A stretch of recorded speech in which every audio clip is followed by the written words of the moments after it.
નમસ્તે વિદ્યાર્થી મિત્રો, હું જય ડોબરિયા આપ સૌ વિદ્યાર્થી મિત્રોનું વેબ સંકુલના ડિજિટલ પ્લેટફોર્મ પર હાર્દિક સ્વાગત કરું છું.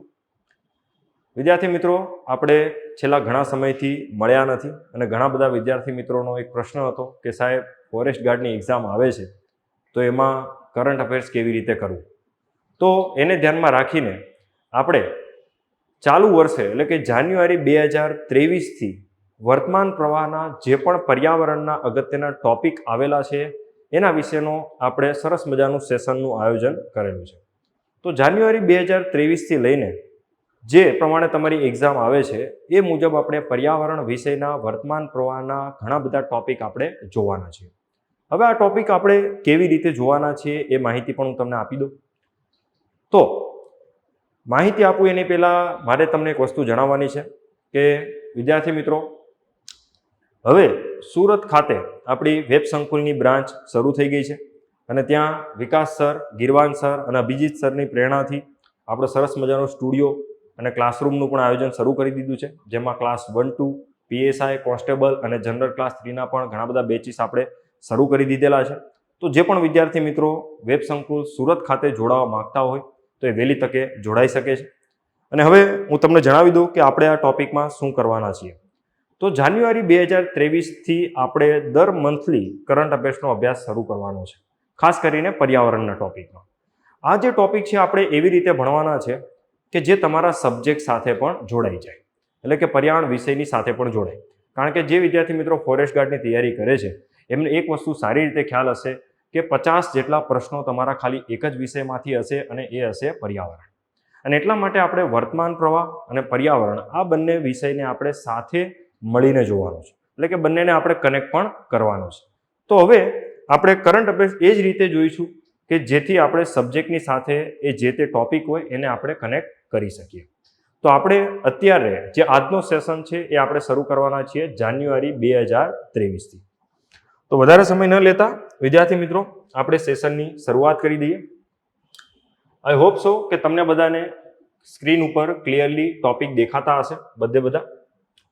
તો એમાં સૌથી પહેલા ટોપિકનું નામ છે Lion@75 વિઝન ફોર અમૃતકાળ. સિંહોના રહેઠાણને સુરક્ષિત અને પુનઃસ્થાપિત કરાશે.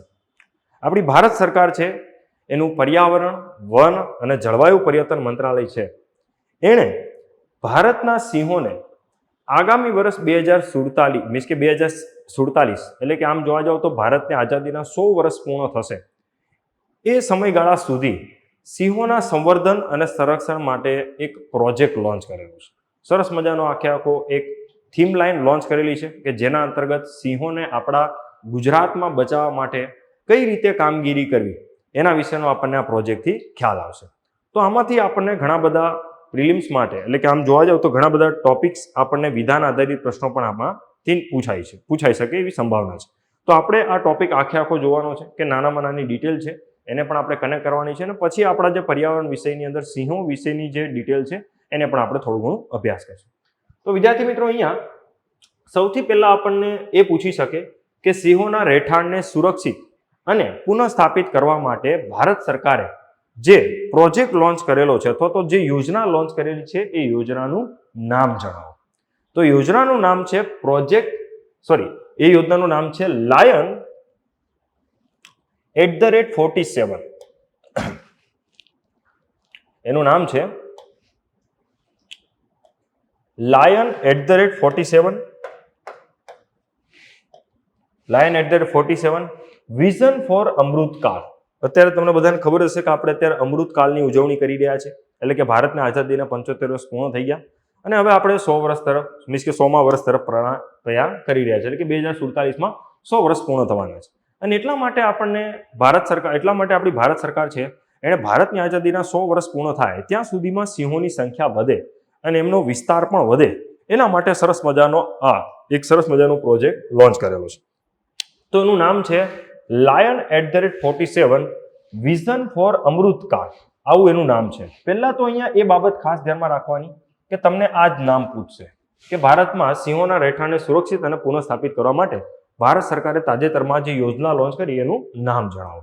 તો અહીંયા આવશે Lion@47 વિઝન ફોર અમૃતકાળ. ખાસ ધ્યાનમાં રાખજો, અહીંયા વર્ષ આપણને બધાને હેરાન કરશે અને એવું ન થાય એનું ધ્યાનમાં રાખવાનું. હવે એની પછી જો કે બીજો પ્રશ્ન આપણને પૂછશે કે આ જે પ્રોજેક્ટ છે અથવા તો આ જે યોજના છે એ કોણે લોન્ચ કરેલી છે? તો આપણે યાદ રાખવાનું થશે મંત્રાલય. તો મંત્રાલય આવે છે પર્યાવરણ, વન અને જળવાયુ પરિવર્તન મંત્રાલય. કયું મંત્રાલય? પર્યાવરણ, વન અને જળવાયુ પરિવર્તન મંત્રાલય છે, એના દ્વારા આ ડોક્યુમેન્ટ રજૂ કરવામાં આવેલું છે. આ એક હકીકતમાં ડોક્યુમેન્ટ છે, પ્રોજેક્ટની સાથે એક ડોક્યુમેન્ટ છે. ડોક્યુમેન્ટ એટલે કે એની અંદર માહિતી આપવામાં આવેલી છે કે આપણા ભારતની અંદર સિંહોની સંખ્યા કેવી રીતે વધારવી. સિંહોની સંખ્યા 2047નું વર્ષ આવે એટલે કે ભારતના 100 વર્ષ પૂર્ણ થાય ત્યાં સુધીમાં કેવી રીતે વધારવી એના વિશેનું આમાં ડોક્યુમેન્ટની અંદર નોંધણી કરવામાં આવેલી છે. હવે જો એની પછી આપણે આગળ જોઈએ તો લાયન @47 વિઝન ફોર અમૃતકાળની અંદર આપણને કઈ કઈ બાબતનો ખાસ ઉલ્લેખ એમાં કરવામાં આવેલો છે. તો આ અંતર્ગત આખા ભારતની અંદર તમને ખબર હશે કે એશિયાટિક લાયન છે માત્ર અને માત્ર આપણા ગુજરાતમાં જોવા મળે છે અને એના માટે સરકારે આ વિઝન ડોક્યુમેન્ટ તૈયાર કરેલું છે. વિઝન ડોક્યુમેન્ટની અંદર ખાસ તમને 4 હેતુ આપવામાં આવે છે. વિઝન ડોક્યુમેન્ટમાં કેટલા હેતુ? 4 હેતુ. તો આપણને પરીક્ષામાં આ પ્રશ્ન જો થોડુંક વિધાન આધારિત થોડુંક ડિફિકલ્ટ બનાવવો હોય, કારણ કે તમે જો જે લોકોએ જુનિયર ક્લર્ક તલાટીની એક્ઝામ આપી છે એ લોકોને ખ્યાલ હશે કે ભાઈ હવે પ્રશ્નો તમને થોડાક વિધાનવાળા પૂછે છે અને એને ધ્યાનમાં રાખીને મિત્રો આપણે તૈયારી પણ એ પ્રમાણે કરવી પડે.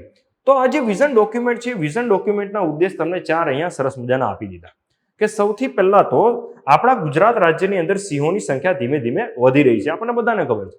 તો એ જે સિંહોની સંખ્યા જે ધીમે ધીમે વધી રહી છે તો એ મુજબ એમના વસવાટને સુરક્ષિત અને પુનઃસ્થાપિત કરો. એટલે કે સિંહો છે તમને ખબર હશે કે હવે ખાલી એક નાના કેન્દ્રથી પણ બહાર વધી રહ્યા છે, આજુબાજુના ઘણા બધા જિલ્લાઓની અંદર ફેલાઈ રહ્યા છે. તો એને ધ્યાનમાં રાખીને એ વિસ્તારની અંદર પણ એમના બરોબર સુરક્ષા અને એમની પુનઃસ્થાપના માટેના પ્રયાસો કરો. આ પહેલું. બીજું આપેલું છે કે લોકો માટે આજીવિકાનું નિર્માણ કરવું અને સ્થાનિક સમુદાયોની ભાગીદારીમાં વધારો કરવો. તમને ખબર જ હશે કે ઘણી બધી વખત જે સ્થાનિક નેસમાં વસતા લોકો, નેસડા આપણે જેને નેસડા કહેતા હોય, તો એ નેસડામાં વસતા લોકોના ઢોર ઢાકર છે ઘણી વખત આ સિંહો એમનો શિકાર કરતા હોય છે અને પરિણામે એમનું નુકસાન પણ જતું હોય અને ઘણી બધી વખત એ લોકો પોતાનો આક્રોશ પણ ઠાલવતા હોય કે ભાઈ શા માટે અમે જ આનો ભોગ બનીએ છીએ. તો અહીંયા સરકાર એમના માટે પણ યોજનાઓ લોન્ચ કરશે કે ભાઈ જે પણ નુકસાન થાય છે એની સરકાર ભરપાઈ પણ કરી શકે છે, એના માટેના પ્રયાસો કરશે. અને બીજા નંબરમાં કે જે લોકો મીન્સ કે જે લોકો આ સિંહોના વિસ્તારમાં વસે છે, જો એમનું આની અંદર ભાગીદારી થાય તો સિંહોના સંરક્ષણમાં ઘણી બધી સરળતા રહે.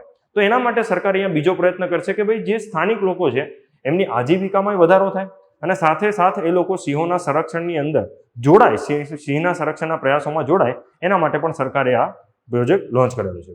ત્રીજી બાબત આવશે કે બિલાડી કુળના પ્રાણીઓના રોગોના નિદાન અને સારવાર માટે જ્ઞાનનું વૈશ્વિક હબ તરીકે સ્થાન મેળવવું. એટલે કે આપણને ખબર જ છે કે આપણા ભારતની અંદર બિલાડી કુળના ઘણા બધા પ્રાણીઓ જોવા મળે છે. જેમ કે તમને ખબર હશે સ્નો લેપર્ડ છે, દીપડો છે, બરોબર. આ સિવાય આપણે જે સિંહ છે એ જોવા મળે છે. ઓકે, તો આ બધા જોવા મળે છે અને હવે તો આપણે ચિત્તા પણ લાવ્યા બહારથી. તો બિલાડી કુળના ઘણા બધા પ્રાણીઓ આપણા ભારતની અંદર જોવા મળે છે અને તમારે મને આજે કમેન્ટ બોક્સની અંદર જણાવવાનું છે કે આપણા ભારતની અંદર બિલાડી કુળના કેટલા પ્રાણીઓ જોવા મળે છે અને કયા કયા, એમના નામ જણાવો. તમારે કમેન્ટ બોક્સની અંદર આનો આન્સર લખવાનો છે. જે વિદ્યાર્થી મિત્રો કમેન્ટ બોક્સની અંદર આનો આન્સર જણાવશે તો નેક્સ્ટ વિડીયોની અંદર હું એમનું નામ સહિત એમની જે આન્સર હશે સરસ મજાનો સ્ક્રીનશોટ પાડીને ડિસ્પ્લે પર રજૂ કરીશ અને પછી આપણે વિડીયોની શરૂઆત કરશું. પણ આના માટે તમારે વ્યવસ્થિત કમેન્ટ બોક્સની અંદર આન્સર લખવો પડશે.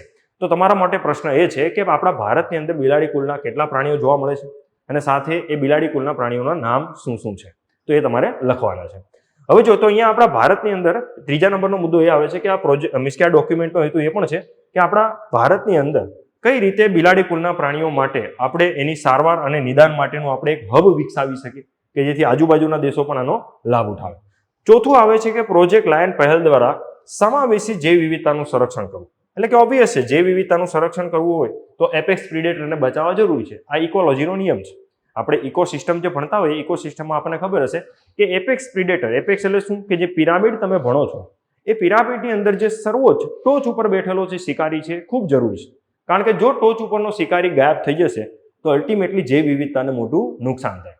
ઉદાહરણ તરીકે જંગલમાંથી સિંહ જ ગાયબ થઈ જાય તો એનું નુકસાન શું થાય? તો જંગલમાંથી સિંહ ગાયબ થઈ જાય તો એનું નુકસાન એ થાય કે હરણ અને બીજા જે વનસ્પતિ ઉપર નબનારા પ્રાણીઓ છે એની સંખ્યા વધી જશે અને એનું પરિણામ એ આવશે કે એક સમય એવો આવશે કે જંગલમાં ચારાની તંગી ઊભી થશે કારણ કે આ લોકોની સંખ્યા વધશે અને એક સમય એવો પણ આવશે કે ચારાની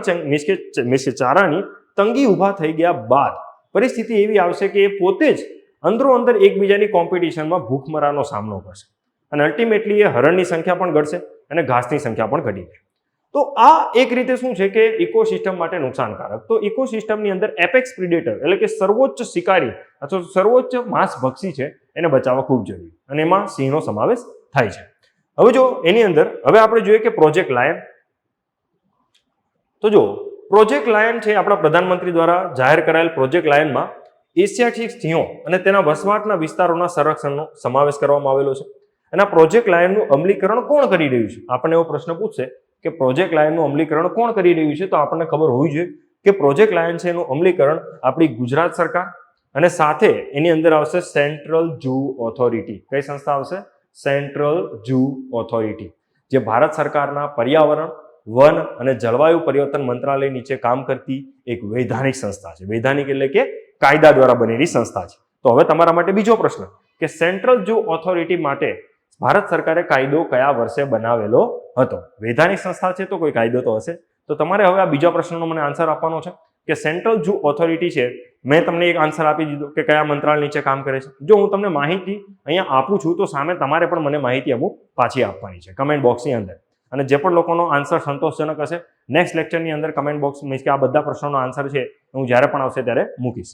તો જો સેન્ટ્રલ ઝૂ ઓથોરિટી છે ભારત સરકારના પર્યાવરણ, વન અને જળવાયુ પરિવર્તન મંત્રાલય નીચે કામ કરતી એક વૈધાનિક સંસ્થા છે. અને વૈધાનિક સંસ્થા હશે તો ઓબ્વિયસ છે વિદ્યાર્થી મિત્રો કે એના વિશે કોઈ કાયદો બનેલો જ હશે. હવે એની પછી આપણે આગળ વધીએ તો આના હેતુ શું છે? આજે આપણે ડોક્યુમેન્ટ રજૂ કર્યો એ ડોક્યુમેન્ટનો હેતુ શું છે એના વિશે જોઈએ આપણે. તો પ્રોજેક્ટ લાયન હેઠળ સંરક્ષણ અને પર્યાવરણ વિકાસને એકીકૃત કરીને ગુજરાતમાં એશિયાટિક સિંહોના વિસ્તારની ઇકોલોજી આધારિત સંરક્ષણની આના પ્રોજેક્ટની અંદર કલ્પના કરેલી છે.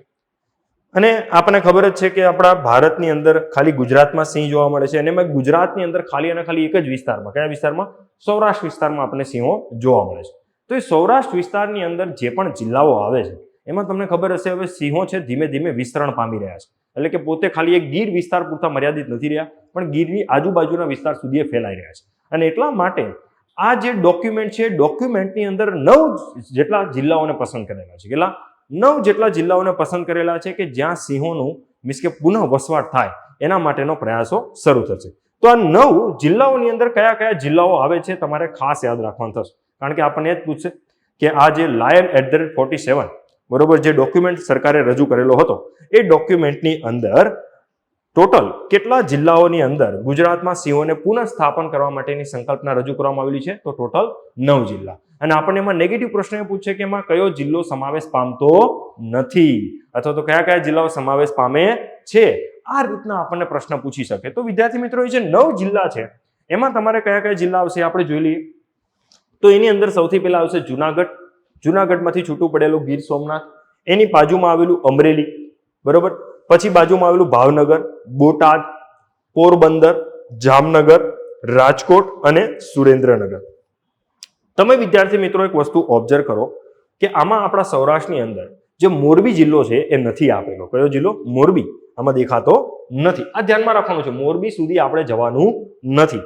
ઇવન આમાં દેવભૂમિ દ્વારકા પણ તમને આપવામાં આવેલું નથી. આમાં જામનગર આપવામાં આવેલું છે. તો જામનગર આવશે, પોરબંદર આવશે, જુનાગઢ આવશે, અમરેલી, બોટાદ, ભાવનગર, ગીર સોમનાથ અને સાથોસાથ બીજું કયું બાકી રહી ગયું? ઓકે, તો અહીંયા ઓલમોસ્ટ બધા હું બોલી જ ગયો છું. અને રાજકોટ ને સુરેન્દ્રનગર. તો આ જે જિલ્લાઓ છે ટોટલ 9 જિલ્લાઓની અંદર લગભગ 30,000 ચોરસ કિલોમીટરને આવરી લેવામાં આવશે. અને આ વિસ્તારની હકીકતમાં એશિયાટિક સિંહોનો વિસ્તાર કહેવામાં આવે છે. અને આ જિલ્લાઓની અંદર આ પ્રોજેક્ટનું અમલીકરણ કરવામાં આવશે. અને આ પ્રોજેક્ટ હેઠળ આધુનિક ટેકનોલોજીનો પણ ઉપયોગ થશે કે ભાઈ સિંહો ઉપર નજર રાખવા માટે અને સિંહોની વસ્તી વધી રહી છે, સિંહોને ટ્રેક કરવા માટે ડિજિટલ ટેકનોલોજીનો ઉપયોગ કરવામાં આવશે. ઓકે, એના માટેનું પણ પ્રાવધાન આની અંદર છે. આ સિવાય ચિકિત્સા અને આધુનિક સુવિધા મીન્સ કે આધુનિક વિશ્વ કક્ષાના સંશોધન દ્વારા સિંહ અને તેની સંલગ્ન પ્રજાતિઓના રોગોના મુદ્દાઓને હલ કરીને તેમના વસવાટના વિકાસને સમાવેશ કરવામાં આવશે. હવે તમને વિદ્યાર્થી મિત્રો ખબર હશે કે થોડાક સમય પહેલા સિંહોની અંદર એક વાયરસ ફેલાયેલો હતો જેના પરિણામે સિંહોના મૃત્યુ થયેલા હતા. અને વાયરસ કયો હતો? કેનાઇન ડિસ્ટેમ્પર વાયરસ. કયો હતો? કેનાઇન ડિસ્ટેમ્પર વાયરસ. તમને ખબર હશે. તો એ જે કેનાઇન ડિસ્ટેમ્પર વાયરસ જેવી જે ભયંકર બીમારીઓ છે એના માટે જ અહીંયા ઘણા બધા આધુનિક સુવિધા ધરાવતા વિશ્વ કક્ષાના સંશોધન કેન્દ્રો છે એ હવે આપણા ભારતની અંદર ગુજરાતમાં શરૂ કરવામાં આવશે. હવે આ સિવાય જો ચિંતાઓના મુદ્દા કયા કયા છે આપણે જોઈએ તો એશિયાટિક સિંહ છે એ સૌથી પહેલા આપણને એક જીકે નો પ્રશ્ન પૂછી શકે કે ભાઈ IUCN અનુસાર એટલે કે International Union for Conservation of Nature, IUCN તમે નામ સાંભળ્યું હશે, જે હકીકતમાં રેડ ડેટા બુક બહાર પાડે છે. આપણા માટે એક પ્રશ્ન થઈ ગયો અહીંયા જીકે નો કે રેડ ડેટા બુક કોણ બહાર પાડે છે? તો રેડ ડેટા બુક બહાર પાડે છે IUCN. હવે આ રેડ ડેટા બુકમાં હોય છે શું? રેડ ડેટા બુકની અંદર પ્રાણીઓ, વનસ્પતિઓ, આ સિવાય ઘણા બધા પક્ષીઓ, જીવજંતુઓ, આ બધા લોકોની યાદી હોય છે. અને યાદી શા માટે હોય? તો આ યાદી હોય છે કે જે પ્રાણીઓ ચિંતાની સ્થિતિમાં હોય, એટલે કે જે પ્રાણીઓ પર સંકટ તોળાતું હોય એમને આ લોકો કેટેગરી આપે. શું આપે? કેટેગરી. કે સૌથી વધારે ખરાબ કેટેગરી હોય તો એને મૂકવામાં આવે ક્રિટિકલી એન્ડેન્જર્ડમાં, ઓકે, એની પછી એને મૂકવામાં આવે વલ્નરેબલમાં, એની પછી એને મૂકવામાં આવે એન્ડેન્જર્ડમાં. તો અહીંયા શું છે કે આ કેટેગરી છે. કેટેગરી છે એ હકીકતમાં ભય દર્શાવે. શું દર્શાવે? ભય. કે આ જે તે જીવ ઉપર કેટલો ભય તોળાઈ રહ્યો છે, એટલે કે ભયનું પ્રમાણ કેવું છે. ક્રિટિકલી એન્ડેન્જર્ડ હોય તો સૌથી વધારે, એન્ડેન્જર્ડ હોય તો એના કરતાં થોડુંક ઓછું, વલ્નરેબલ હોય તો એનાથી થોડુંક ઓછું. તો આ કેટેગરી છે અને આ કેટેગરી છે એ હકીકતમાં રેડ ડેટા બુકમાં બહાર પાડે છે. શેમાં બુક બહાર મીન્સ કે શેમાં બહાર પાડવામાં આવે? Red data book. અને આ રેડ ડેટા બુક કોણ બહાર પાડે છે? તો આ રેડ ડેટા બુક બહાર પાડે છે IUCN, એટલે કે International Union for Conservation of Nature છે, એના દ્વારા બહાર પાડવામાં આવે છે. અને આપણને પ્રશ્ન હવે એ પૂછે કે IUCN ની રેડ ડેટા બુક અનુસાર જે ભારતીય સિંહો એટલે કે એશિયાટિક લાયન છે એને કઈ કેટેગરીમાં મૂકવામાં આવેલા છે? તો એશિયાટિક લાયનને મૂકવામાં આવેલા છે એન્ડેન્જર્ડ કેટેગરીમાં. કઈ કેટેગરીમાં વિદ્યાર્થી મિત્રો ધ્યાનમાં રાખવાનું છે? એન્ડેન્જર્ડ કેટેગરીની અંદર મૂકવામાં આવેલા છે. એન્ડેન્જર્ડ એટલે શું થશે? ભયજનક સ્થિતિમાં એને મૂકવામાં આવેલા છે. ખાસ ધ્યાનમાં રાખજો ભાઈ, મેં તમને ચોખવટ કરેલી છે. ભયજનક એટલે કે એન્ડેન્જર્ડ સ્થિતિમાં આ સિંહોને મૂકવામાં આવેલા છે, એ માહિતી ધ્યાનમાં રાખવાની. આ સિવાય કે બીજી એક બાબત જોઈએ કે સિંહોની અંદર થોડાક વર્ષો પહેલા એક વાયરસ ફેલાયેલો હતો.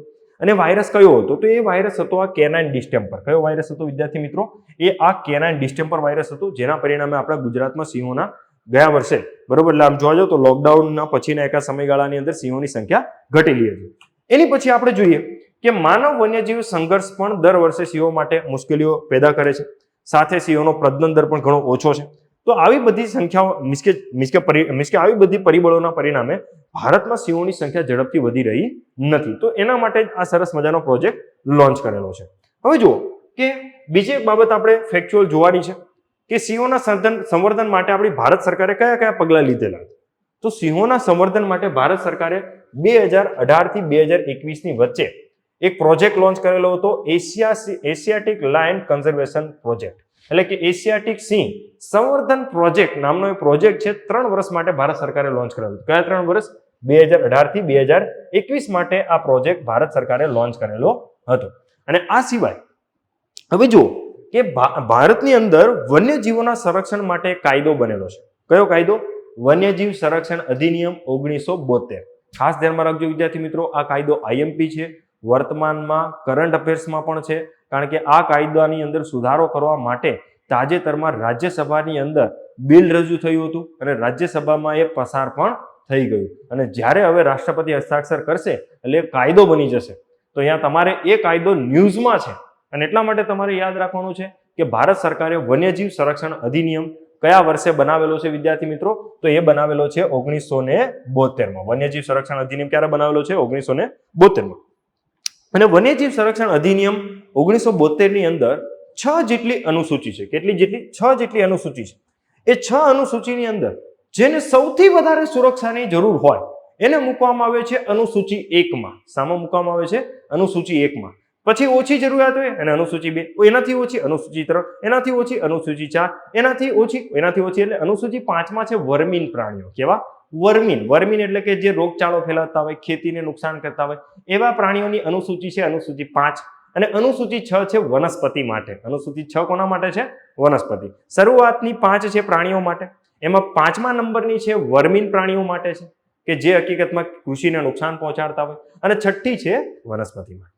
તો એમાં સૌથી વધારે સુરક્ષાની જરૂર હોય એને મૂકવામાં આવે છે અનુસૂચિ 1માં. સામાં? અનુસૂચિ 1. તો જે સિંહ છે, એશિયાટિક લાયન છે, એને વન્યજીવ સંરક્ષણ અધિનિયમ જે 1972 બન્યો, જેના અંતર્ગત ભારતમાં પ્રાણીઓની સુરક્ષા માટે જે મીન્સ કે પ્રાણી અને વનસ્પતિની સુરક્ષા માટે જે 6 અનુસૂચિ બહાર પાડવામાં આવે છે, એમાં અનુસૂચિ 1 એટલે કે સર્વોચ્ચ સુરક્ષા ધરાવતા પ્રાણીઓની અંદર સમાવેશ થાય છે.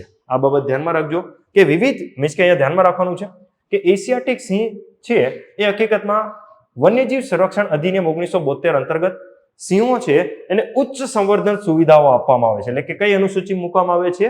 તો અનુસૂચિ 1 માં મૂકવામાં આવેલ છે. આ ખાસ ધ્યાનમાં રાખવાનું થશે. વિદ્યાર્થી મિત્રો આ યાદ રાખજો, એને અનુસૂચિ 1 માં મૂકેલ છે ભાઈ. હવે એની પછી આપણે જોઈએ કે સિંહ સંવર્ધનની સ્થિતિ આપણે જોઈએ તો મેં તમને કીધું એ પ્રમાણે તમારે 3 બાબત યાદ રાખવાની છે કે વન્યજીવ સંરક્ષણ અધિનિયમ અંતર્ગત એને કઈ અનુસૂચિ મૂકેલ છે? અનુસૂચિ 1 માં. એની પછી IUCN ની રેડ લિસ્ટમાં એને કઈ કેટેગરી મૂકેલ છે? તો એન્ડેન્જર્ડ કેટેગરીમાં. કઈ કેટેગરીમાં? એન્ડેન્જર્ડ. ગુજરાતીમાં એને શું કહેવાય છે વિદ્યાર્થી મિત્રો? તો એને કહેવાય છે ભયજનક. શું કહેવાય છે? ભયજનક. અને એની પછી આવે છે આઇટ્સ ને સાઇટ્સ આવશે. ટાઈપિંગ મિસ્ટેક ભાઈ. ઓકે, સાઇટ્સ ની યાદીની અંદર એને પરિશિષ્ટ 1 માં મૂકેલ છે. સાઇટ્સ ની અંદર 3 યાદી છે. કેટલી? 3 યાદી. એમાં સૌથી વધારે સુરક્ષાની જરૂર હોય ને એને મૂકવામાં આવે પહેલા પરિશિષ્ટમાં. કેટલા નંબરના પરિશિષ્ટમાં? પહેલા પરિશિષ્ટમાં મૂકવામાં આવે. અને સાઇટ્સ વિશે આપણે કરંટમાં આવશે તેમ હું તમને હજી વધારે ડિટેલમાં સમજાવીશ. જેમ કે ચલો સાઇટ્સ વિશે એક પ્રશ્ન ઓલરેડી પૂછાઈ ગયેલો છે કે સાઇટ્સનું મુખ્યાલય ક્યાં આવેલું છે? તો સાઇટ્સનું મુખ્યાલય આવેલું છે જીનીવા ખાતે. ક્યાં આવેલું છે વિદ્યાર્થી મિત્રો? સાઇટ્સનું મુખ્યાલય આવેલું છે જીનીવા ખાતે. અને બીજો પ્રશ્ન કે સાઇટ્સ છે એનું પૂરું નામ જણાવો. આપણને આવો પણ પ્રશ્ન પૂછી શકે ભાઈ કે સાઇટ્સનું પૂરું નામ જણાવો. તો સાઇટ્સનું પૂરું નામ થાય છે કન્વેન્શન ઓન, શું નામ છે? Convention on international trade in endangered species of wild flora and fauna. આહા સાહેબ શું મોટું નામ બોલી ગયા સાહેબ તમે, પણ હા હકીકતમાં આવું જ નામ છે. એનું પૂરું નામ છે કન્વેન્શન ઓન ઇન્ટરનેશનલ ટ્રેડ. ચલો અહીંયા હું લખું છું, યાદ રાખવાનું છે, પૂછી શકે છે. Convention on international trade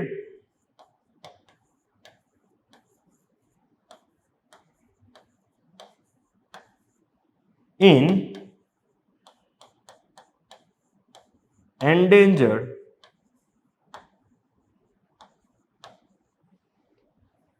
species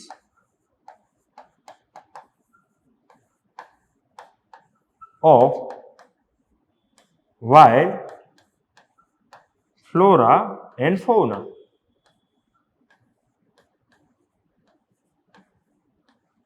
okay, આવું નામ છે convention on international trade in endangered species of wild flora and ફોના. આવું એનું નામ છે. યાદ રાખજો ભાઈ, અહીંયા પ્રશ્ન પૂછી શકે છે. ઓકે, તમને પૂછી શકે છે ભાઈ કે આ સાઇટ્સનું પૂરું નામ જણાવો, સાચું નામ જણાવો. આવો પ્રશ્ન પૂછશે જ.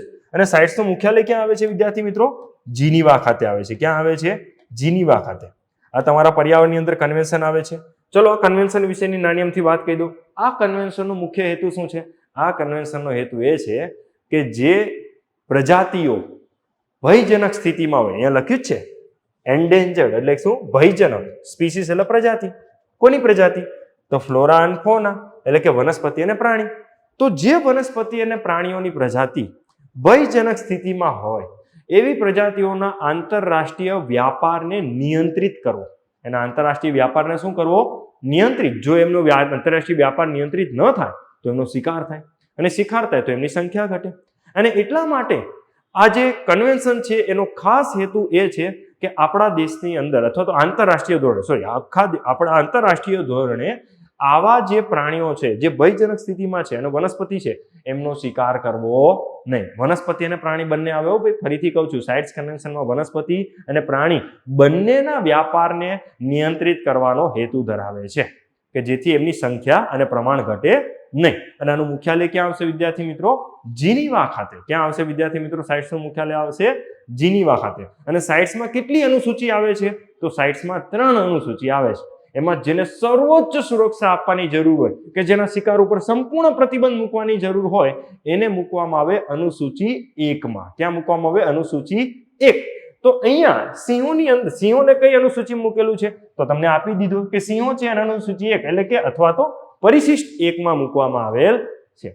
એની પછી જુઓ કે IUCN ની રેડ લિસ્ટમાં શામાં મૂકેલ છે? તો IUCN રેડ લિસ્ટમાં એને એન્ડેન્જર્ડ એટલે કે ભયજનક સ્થિતિમાં મૂકેલ છે ભાઈ.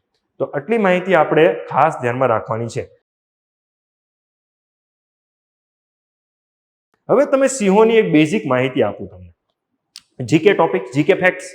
ચલો, સિંહ બિલાડી કુલનું પ્રાણી છે, તમને મને બધાને ખબર. તો ચલો મને આન્સર આપો કે ભાઈ સિંહો છે, સિંહ, એમાં બે સિંહ ફેમસ છે, એક તો આપણા એશિયાના અને બીજા છે આફ્રિકાના.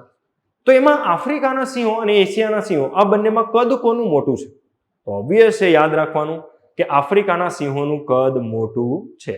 એશિયાટિક સિંહો એટલે કે એશિયાટિક સિંહોનું કદ નાનું છે. આ યાદ રાખવાનું છે. બીજું કે મીન્સ કે હવે મીન્સ કે અહીંયા એક વસ્તુ ફેક્ટ તમારા માટે એક ફેક્ચ્યુઅલ ક્વેશ્ચન કે દુનિયાની અંદર સૌથી મોટું બિલાડી કુલનું પ્રાણી કયું છે? તમારે કમેન્ટ બોક્સમાં આનો આન્સર લખવાનો છે. મને તો ખબર જ છે, પણ તમારા માટે તમારે સર્ચ કરવાનું છે કે દુનિયામાં બિલાડી કુલનું સૌથી મોટું પ્રાણી કયું છે? તો એ છે વાઘ. કયું છે? વાઘ. હવે વાઘના ઘણા બધા પ્રકાર છે અને તમારે મને આન્સર આપવાનો છે કયા વાઘ છે એ મીન્સ કે બિલાડી કુલનું, મીન્સ કે બિલાડી કુલનું સૌથી મોટું પ્રાણી વાઘ છે, પણ એ વાઘ કયા? વાઘના પણ પ્રકાર છે, તો કયા વાઘ? એ તમારે મને કમેન્ટ બોક્સમાં આન્સરમાં જણાવવાનું છે. જો એક વસ્તુ છે કે હું તમને અહીંયા જે નોલેજ આપું છું તો સામે તમારે મને પણ કંઈક આપવું પડશે, બરોબર? અને એ તમારે આપવાના છે કમેન્ટ બોક્સની અંદર સરસ મજાના આન્સર. ઓકે, જેનાથી તમારું પણ નોલેજ ઇમ્પ્રૂવ થાય અને બીજા ઘણા બધા વિદ્યાર્થી મિત્રો છે એને પણ આપણે ઘણી બધી નવી માહિતી એડ કરતા જઈએ. ઓકે, તો અહીંયા એટલા માટે તમારે પણ કમેન્ટ બોક્સની અંદર કંઈક જાતે સર્ચ કરતા શીખીને આન્સર આપતા શીખવાનું છે. હવે વિદ્યાર્થી મિત્રો આવે છે કેનેડાના મોન્ટ્રીલ શહેર ખાતે. હજી ફરીથી કહું, હજી સિંહ વિશેની ડિટેલ નાની મોટી બાકી છે, એ હજી ધીમે ધીમે આપણે કરંટમાં આવશે એમ તેમ ઉમેરતા જઈશું અને નવા મીન્સ કે આ જે જૂના ટોપિક છે એને રિવાઇઝ કરતા જઈશું. ઓકે, ચિંતા ન કરો. હજી તો આ જાન્યુઆરી 2023 છે અને આપણે બધા સબ્જેક્ટની સાથે ટોપિક કનેક્ટ કરવાના છે. જેમ કે જો હું તમને સબ્જેક્ટની સાથે એટલે મેં તમને સાઇટ સમજાવી દીધું, IUCN રેડ ડેટા લિસ્ટ કોણ બહાર પડે એ સમજાવી દીધું. તો આવા જે ફેક્ચ્યુઅલ પ્રશ્નો છે એ આપણે બધા જોતા જવાના છે. ચલો, હવે આપણે જોવાનું છે કેનેડાના મોન્ટ્રીયલ શહેર ખાતે સંયુક્ત રાષ્ટ્ર જૈવ વિવિધતા પરિષદ નું આયોજન થયું. તો વિદ્યાર્થી મિત્રો ટોપિક તો બહુ સરસ મજાનો છે, તો હું તમને થોડુંક બેકગ્રાઉન્ડ સમજાવું છું. થોડુંક બેકગ્રાઉન્ડ તમને યાદ રાખવામાં સરળ રહે ને એના માટે. ચલો જોઈએ.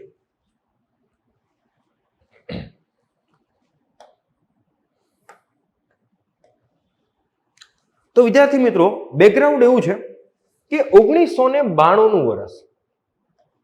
ઓહો, પેન બહુ જાડી નીકળી, એને થોડી પાતળી કરી નાખી. 1992 વર્ષ એવું છે કે ત્યારે એક સંમેલન થાય છે. કયું સંમેલન? તમને બધાને ખબર હશે. કયું સંમેલન ભાઈ? પૃથ્વી શિખર સંમેલન થાય છે. કયું સંમેલન થાય છે સાહેબ? પૃથ્વી શિખર સંમેલન. અને સાહેબ આ સંમેલન ક્યારે થાય છે? ક્યારે થાય એટલે એ તો કહી દીધું. ક્યાં થાય છે? આ સંમેલન થાય છે બ્રાઝિલના રિયો ડી જેનેરિયો ખાતે. ક્યાં થાય છે? બ્રાઝિલના રિયો ડી જેનેરિયો ખાતે. હવે તમને ખબર છે આ 1992 કેમ થયું હતું?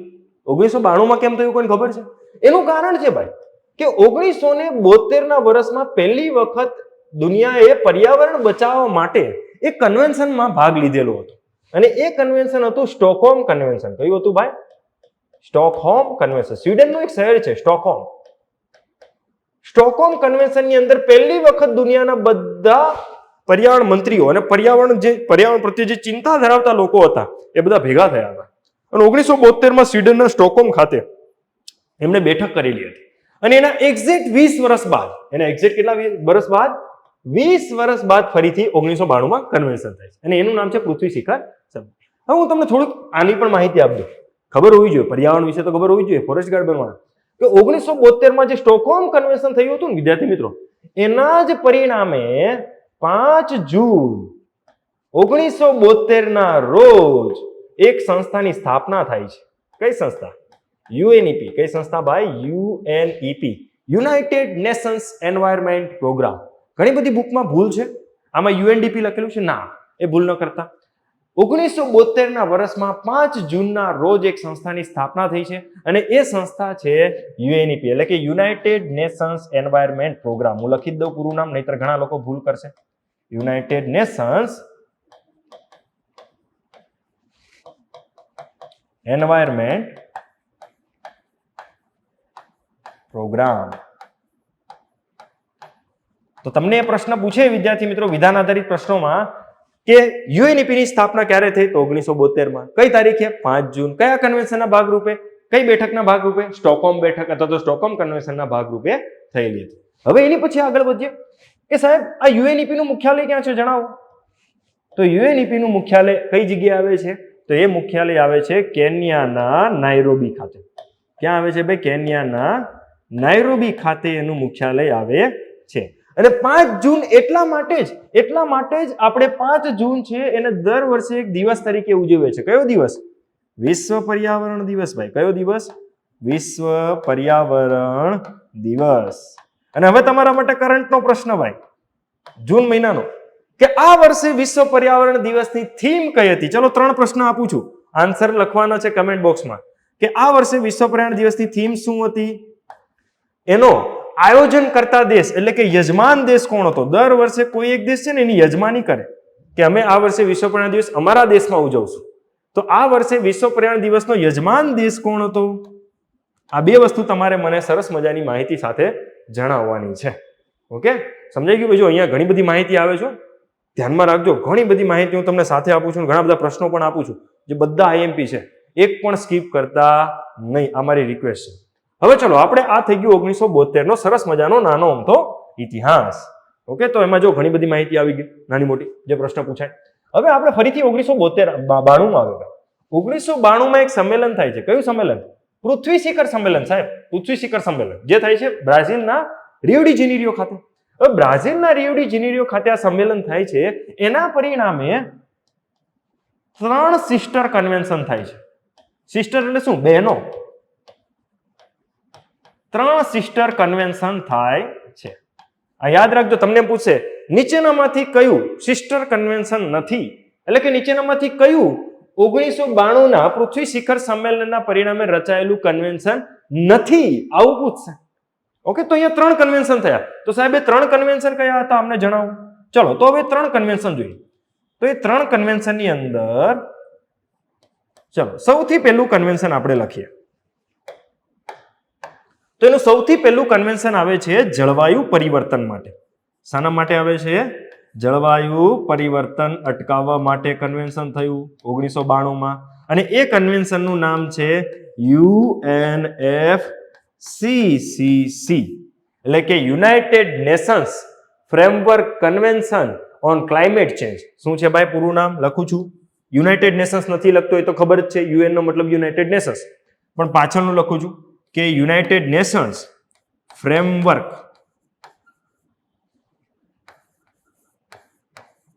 Convention on climate change. શાને અટકાવવા માટે થયેલું હતું? જળવાયુ પરિવર્તન અટકાવવા માટે થયેલું હતું, કે જળવાયુ પરિવર્તનની અસરને કેવી રીતે ઘટાડી શકાય અને કેવી રીતે ઓછી કરી શકાય એના માટે આ કન્વેન્શન થયેલું હતું. હવે બીજું કન્વેન્શન જોઈએ. પહેલું કન્વેન્શન જોઈ લીધું ભાઈ. હવે આપણે બીજા કન્વેન્શન ઉપર આવીએ. ચાલો તો સાહેબ બીજું કન્વેન્શન કયું? તો બીજું કન્વેન્શન હતું ડેઝર્ટિફિકેશન અટકાવવા. ડેઝર્ટિફિકેશન એટલે શું? રણીકરણ, મરુસ્થલીકરણ. શું કહેવાય એને? મરુસ્થલીકરણ અટકાવવા. એટલે કે જે દુનિયાની અંદર ફળદ્રુપ જમીન, દુનિયાની અંદર જે ફળદ્રુપ ઉપજાઉ જમીન છે એ ધીમે ધીમે બિન ઉપજાઉ બની રહી છે. એનું કારણ શું છે? તો ઘણા બધા કારણો છે કે જમીન ભેજ ગુમાવી રહી છે, દુષ્કાળ પડી રહ્યા છે, પૂર પડી રહ્યા છે, જમીન ક્ષારીય બની રહી છે. તો આ ઘટના મરુસ્થલીકરણ કહેવાય. અને એ મરુસ્થલીકરણને અટકાવવા માટે કન્વેન્શન થયું. બરોબર, એ કન્વેન્શન છે યુનાઇટેડ નેશન્સ કન્વેન્શન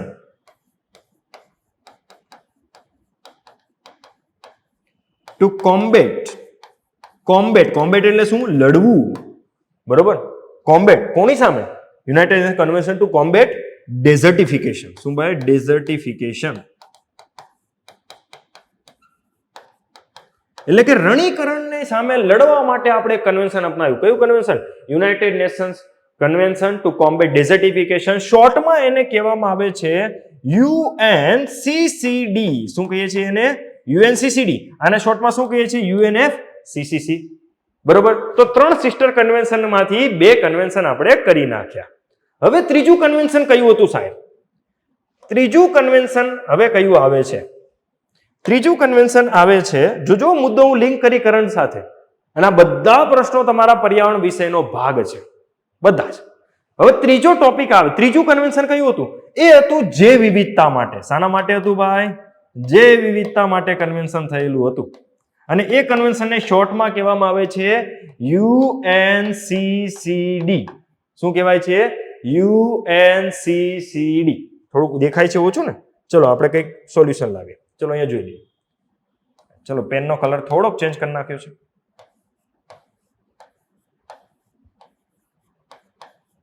જૈવ વિવિધતા બચાવવા માટે કયું કન્વેન્શન થયું? UNCCD. સોરી, UNCCD નહીં, સોરી મિસ્ટેક થઈ ગઈ મારી. UNCBD. કયું કન્વેન્શન? UNCBD એટલે કે United Nations convention for biological diversity. United Nations framework convention means કે United Nations convention on biological diversity. પૂરું નામ લખું છું અહીંયા ઉપર લખું છું. ભાઈ ઉપર લખું છું. શું નામ છે? પૂરું નામ લખું છું. યુનાઇટેડ નેશન્સ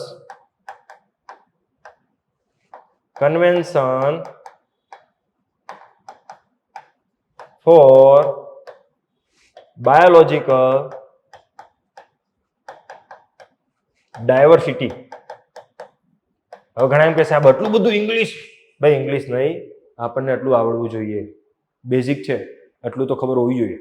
ઓકે, તો જે વિવિધતા બચાવવા માટે આપણે એક ત્રીજું કન્વેન્શન કર્યું. અને એટલા માટે 3 સિસ્ટર કન્વેન્શન કયા? તો ચલો સરસ મજાનો આન્સર તમને મળી ગયો. 3 સિસ્ટર કન્વેન્શન થયા. પહેલું કન્વેન્શન જળવાયુ પરિવર્તન માટે થયું, બીજું કન્વેન્શન ડેઝર્ટિફિકેશન અટકાવવા માટે થયું, અને ત્રીજું કન્વેન્શન જૈવ વિવિધતા માટે થયું. આટલું ક્લિયર થઈ ગયું ને? કમ્પ્લીટ, કોઈ શંકા નહીં. આશા રાખું છું કે તમને ખબર પડી ગઈ હશે. હવે જોજો ભાઈ, હું તમને આ કરંટના ટોપિક સુધી લાવીશ. આ બધી રામાયણ એમને નથી કરતો.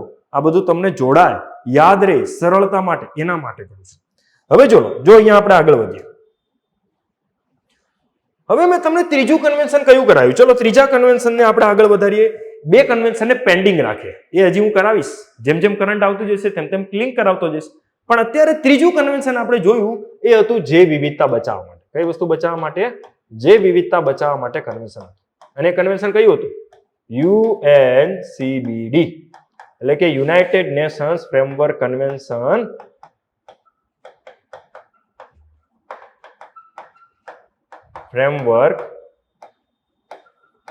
United Nations convention on biological diversity. આવું નામ હતું, યાદ છે ને? ઓકે, આવું નામ છે. હવે વિદ્યાર્થી મિત્રો એ સમજો કે આ કન્વેન્શન અંતર્ગત તમને 3 અગત્યના ટોપિક પૂછે છે. કેટલા ટોપિક પૂછે છે ભાઈ? 3 ટોપિક તમને પૂછવામાં આવે છે ભાઈ.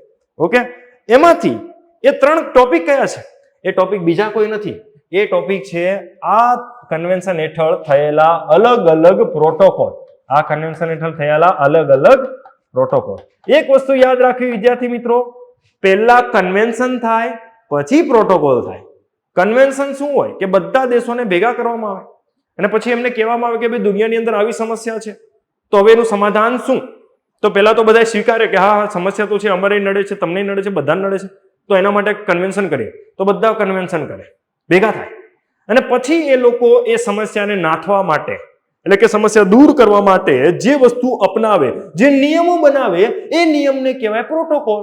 એ નિયમને શું કહેવાય? પ્રોટોકોલ. તો અહીંયા આ UNCBD United Nations convention on biological diversity, આનો મુખ્ય હેતુ હતો જૈવ વિવિધતા બચાવવી. આનો મુખ્ય હેતુ શું હતો? જૈવ વિવિધતા બચાવવી ભાઈ. તો જૈવ વિવિધતા બચાવવા માટે 3 પ્રોટોકોલ થાય છે. 3 પ્રોટોકોલની અંદર સૌથી પહેલો પ્રોટોકોલ આપણે યાદ રાખવાનો થશે કાર્ટેજેના પ્રોટોકોલ. કયો પ્રોટોકોલ ભાઈ? કાર્ટેજેના પ્રોટોકોલ. તો અહીંયા તમને પ્રશ્ન પૂછે કે કાર્ટેજેના પ્રોટોકોલ શાના માટે થયો? તો જૈવ સુરક્ષા માટે થયો. કઈ વસ્તુ માટે થયો? જૈવ સુરક્ષા. સિમ્પલ પ્રશ્ન, કેટલી વખત પરીક્ષામાં પૂછાઈ ગયો, ક્લાસ 1, 2, 3 બધામાં. પણ બધા ગોખણિયાઓ પર્યાવરણને ઇગ્નોર કરે છે અને પરિણામે નંગ લોકો માર્ક ગુમાવે છે. પણ આપણે ફોરેસ્ટ વાળા આ વસ્તુ ભૂલ નહીં કરવાની, કારણ કે જો હવે આના માર્ક આપણે ગુમાવ્યો તો આપણે મહાનંગ કહેવાઈએ. કારણ કે આપણને ખબર છે 50 માર્કનું આવવાનું છે, 50 પ્રશ્નો, સોરી 100 માર્કનો 50 પ્રશ્નો આવવાના છે, અને આપણને જો આવી વસ્તુમાં ભૂલ કરીને આવું ન આવડે તો ડૂબી મરવાનું.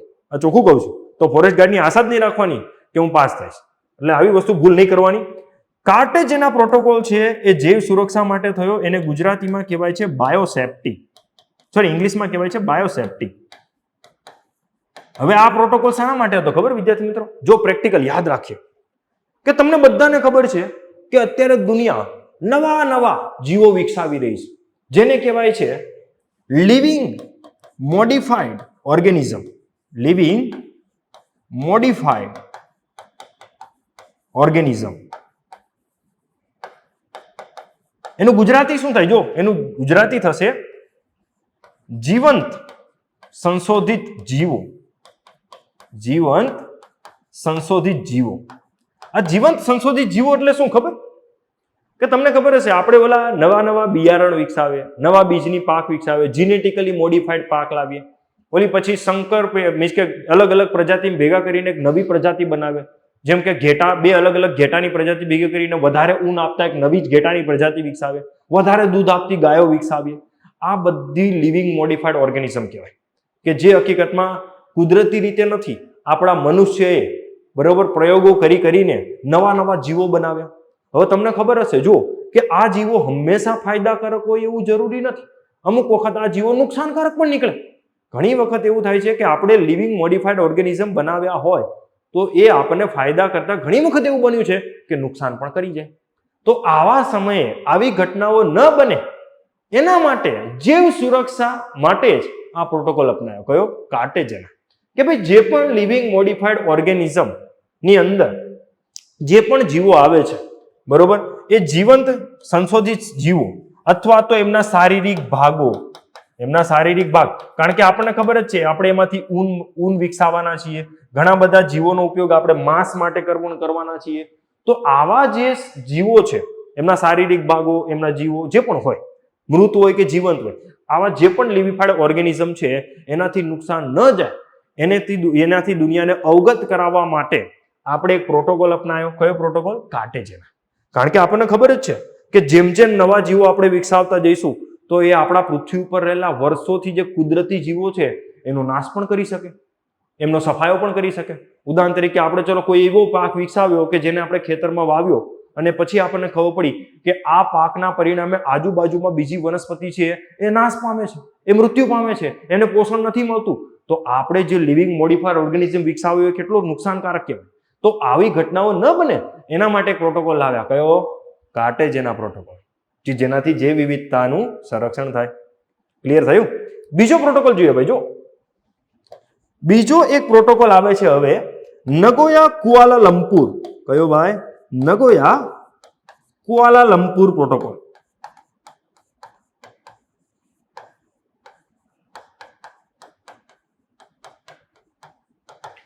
વિદ્યાર્થી મિત્રો, આ પ્રોટોકોલ શાના માટે હતો?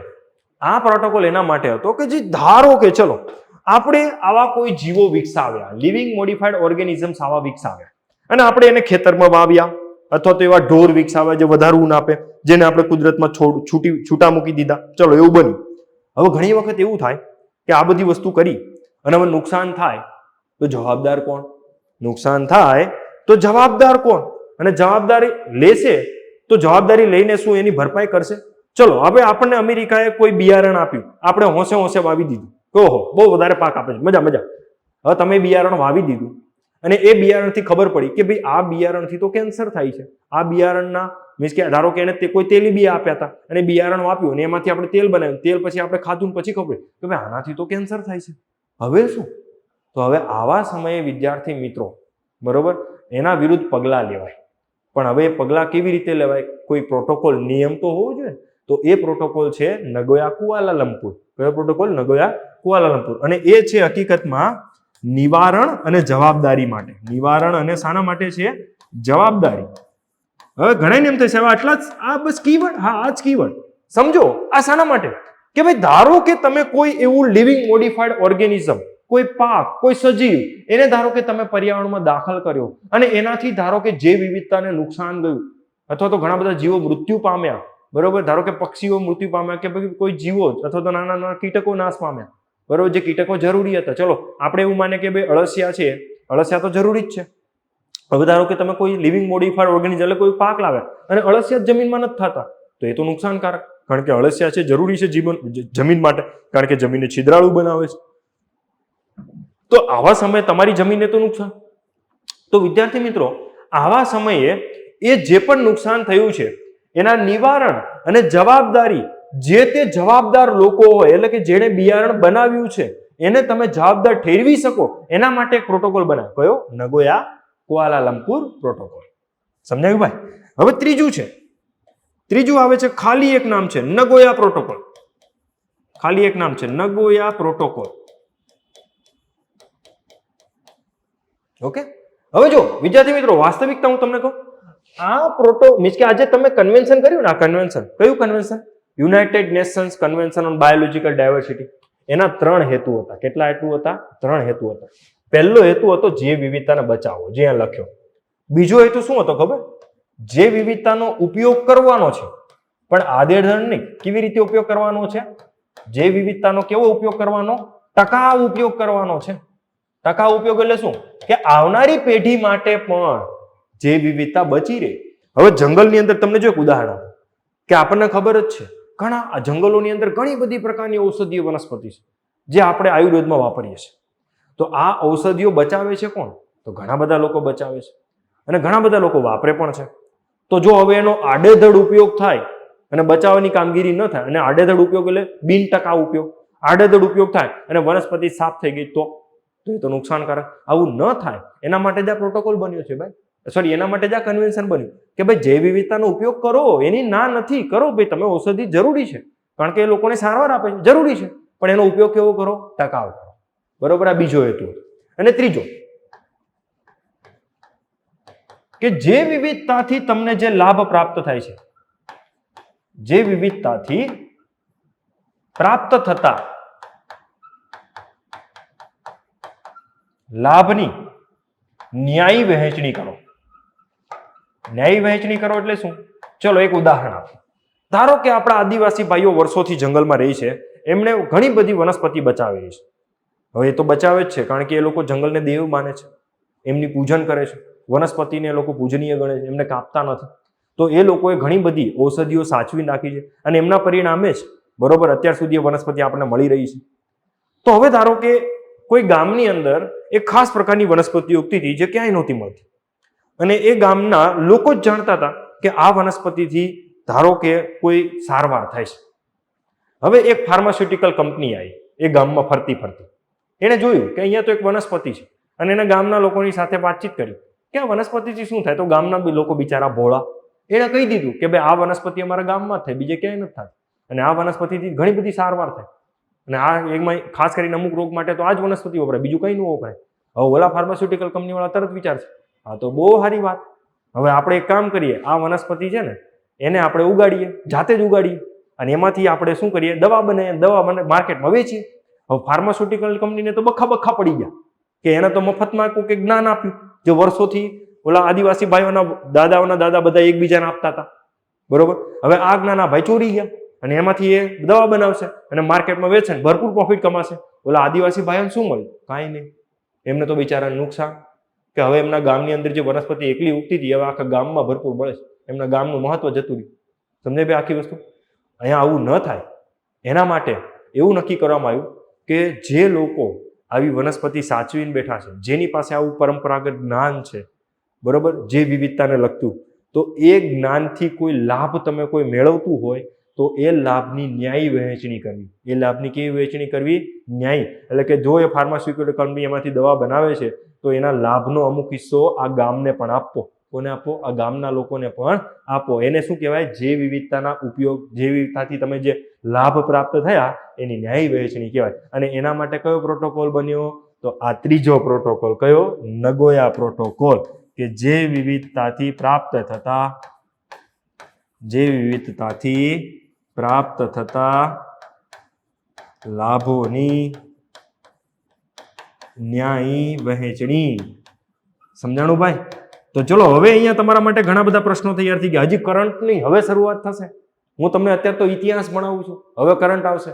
અને આ ઇતિહાસ નથી, આ તમારા ટોપિક છે, પર્યાવરણ કન્વેન્શન છે. તો અહીંયા ચલો તમને પ્રશ્ન પૂછે કે નીચેનામાંથી કયો પ્રોટોકોલ UNCBD નો ભાગ નથી? આવું પૂછશે. કેમ નથી?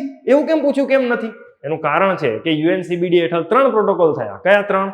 પહેલો પ્રોટોકોલ કયો? કાર્ટેજેના, જે સારા માટે છે જૈવ સુરક્ષા. બીજો પ્રોટોકોલ કયો? નગોયા કુઆલાલંપુર, એટલે કે નિવારણ અને જવાબદારી માટે, એટલે કે તમે કોઈ જીવને પર્યાવરણમાં નાખ્યું અને એનાથી નુકસાન ફેલાણું તો તમે જવાબદાર બનશો અને એનું તમારે નિવારણ પણ કરવું પડશે, તમારે ચૂકવણી કરવી પડશે. તો એના માટે કયો પ્રોટોકોલ? નગોયા કુઆલાલંપુર. અને ત્રીજો કયો આવશે? નગોયા પ્રોટોકોલ શાના માટે? તો જૈવ વિવિધતાથી તમને જે પણ પ્રાપ્ત લાભ થાય છે એની ન્યાય વહેંચણી માટે. તો અહીંયા યુએનસીબીડી હેઠળ એટલે કે જૈવ વિવિધતા કન્વેન્શન હેઠળ 3 પ્રોટોકોલ થયા: કાર્ટેજેના, નગોયા કુઆલાલંપુર અને નગોયા. ક્લિયર? આઈ હોપ સો કે તમને આ ટોપિક કમ્પ્લીટલી સમજાઈ ગયો હશે. હવે તમારે બીજી વખત નહીં જોવો પડે, એટલો હું તમને વિશ્વાસ આપું છું. બરોબર? તો વિદ્યાર્થી મિત્રો, અહીંયા તમારા આ પ્રોટોકોલ પૂરો થયો. હવે આપણે વિદ્યાર્થી મિત્રો જોઈએ, જો કે યુએનસીબીડી મીન્સ કે યુએનસીબીડી છે એનું મુખ્યાલય ક્યાં છે? ચલો એક નાનો અમથો પ્રશ્ન કે સાહેબ એનું મુખ્યાલય ક્યાં છે? લખાઈ દો ને. ઓકે, એનું મુખ્યાલય ક્યાં છે? ચલો કોઈને આન્સર ખબર છે કે એનું મુખ્યાલય ક્યાં છે? જો કોઈને ખબર હોય તો આન્સર આપો મને. બરોબર, નકર હું લખાવી દઉં છું, બુકમાં આપેલું છે. તો એનું મુખ્યાલય છે કેનેડાના મોન્ટ્રીલ ખાતે. એનું મુખ્યાલય ક્યાં છે ભાઈ? યુએનસીબીડી નું મુખ્યાલય છે કેનેડાના મોન્ટ્રીલ ખાતે. ઓકે, એનું મુખ્યાલય હો ભાઈ કેનેડાના મોન્ટ્રીલ નામનું એક શહેર છે, ત્યાં છે. અને હજી તમારે એક પ્રોટોકોલ આવશે, મોન્ટ્રીયલ પ્રોટોકોલ. એ તો અલગ જ છે જળવાયુ પરિવર્તન માટે. શાના માટે? જળવાયુ પરિવર્તન. એટલે આ પ્રોટોકોલ તમારે પરીક્ષામાં પૂછાશે, 100% પૂછાશે. હું ચોખવટ કરી દઉં છું, કોઈ પણ હશે. પણ જો અહીંયા તમે ક્રમબદ્ધ સમજશો તો યાદ રહી જશે કે જૈવ વિવિધતા કન્વેન્શન થયું. પહેલા તો 3 સિસ્ટર કન્વેન્શન થયા, એમાંથી એક જૈવ વિવિધતા માટે, ને જૈવ વિવિધતા માટે નીચે 3 પ્રોટોકોલ આવ્યા. કયા પ્રોટોકોલ આવ્યા? કાર્ટેજેના, નગોયા કુઆલાલંપુર અને નગોયા. ત્રણેય અલગ અલગ હેતુ માટે છે, એ પણ આપણે સમજ્યા. હવે જો કે આ જે પ્રોટોકોલ છે ને એની બેઠકો થાય છે. હવે જો આમાં દર વર્ષે કંઈક કામ થાય, એ લોકો દર વર્ષે બેઠક કરે અને એ બેઠકને કહેવાય છે COP, એટલે કે કોન્ફરન્સ ઓફ પાર્ટીઝ. એને શું કહેવાય છે? કે આ જે યુએનસીબીડી છે એમાં જે પણ દેશો જોડાયા એ દેશો દર વર્ષે કોઈ ને કોઈ જગ્યાએ બેઠક કરે અને એને કહેવાય કોન્ફરન્સ ઓફ પાર્ટીઝની બેઠક. અને જેટલામી બેઠક હોય એને નંબર આપવામાં આવે. તો અત્યારે 15મી બેઠક થયેલી હતી. કેટલામી? 15મી. આમ જોવા જાવ તો આ 15મી બેઠક આની પહેલા કુનમિંગ ખાતે થયેલી હતી. ક્યાં થયેલી હતી? એનો પહેલો તબક્કો, પ્રથમ તબક્કો યોજાયેલો હતો કુનમિંગ ખાતે. કુનમિંગ એટલે કે ચાઇનાનું એક શહેર છે ત્યાં. અને અત્યારે જે એનો બીજો તબક્કો છે એ કેનેડા ખાતે આયોજિત થયેલો છે. ક્યાં? બીજો તબક્કો કઈ જગ્યાએ? કેનેડાના, બરોબર, કે એક શહેર છે એની બિસ્બેક ખાતે, ત્યાં આયોજિત થયેલો છે. તો હવે તમે આ ટોપિક ભણો છો કે યુએનસીબીડી ની અલગ અલગ COP માં અલગ અલગ નિર્ણય લેવાના. એમાં 3 નિર્ણય અગત્યના હતા. 3 નિર્ણય તમે ભણી ગયા. અને અત્યારે કરંટમાં 15મી બેઠક ચાલે છે. કેટલામી? યુએનસીબીડી ની કોન્ફરન્સ ઓફ પાર્ટીઝ ની કેટલામી બેઠક? 15મી. એનો પહેલો તબક્કો ક્યારે થઈ ગયો? પહેલો તબક્કો થઈ ગયો લગભગ 2021માં ચીનના કુનમિંગ ખાતે. અને પછી અત્યારે એના તબક્કાવાર COP 15ની બેઠક થાય અને અત્યારે બેઠક થયેલી છે કેનેડામાં. ક્યાં થયેલી છે? કેનેડામાં. જે તમે અત્યારે ટોપિક કરંટમાં ભણી રહ્યા છો. 2022માં ડિસેમ્બર મહિનામાં એનું બેઠકનું આયોજન થયું હતું કેનેડામાં, જે અત્યારે આપણે જાન્યુઆરી મહિનાના કરંટ અફેર્સમાં ભણી રહ્યા, જાન્યુઆરી 2023માં ભણી રહ્યા છે. આઈ હોપ સો કે તમને આ ટોપિક સમજાઈ ગયો છે. જો તમે ધારો તો સ્ક્રીનશોટ લઈ શકો છો વિદ્યાર્થી મિત્રો. ઓકે, આઈ હોપ સો કે તમને સ્ક્રીનશોટ લઈ લીધો હશે. જો આ પહેલા આ લઈ લીધો હશે, હજી તમને પહેલા નંબરનું પેજ પણ આપી દો, આનો પણ સ્ક્રીનશોટ લઈ લો, કામમાં આવશે. નોટ્સ તમે બનાવી શકો છો. ઓકે,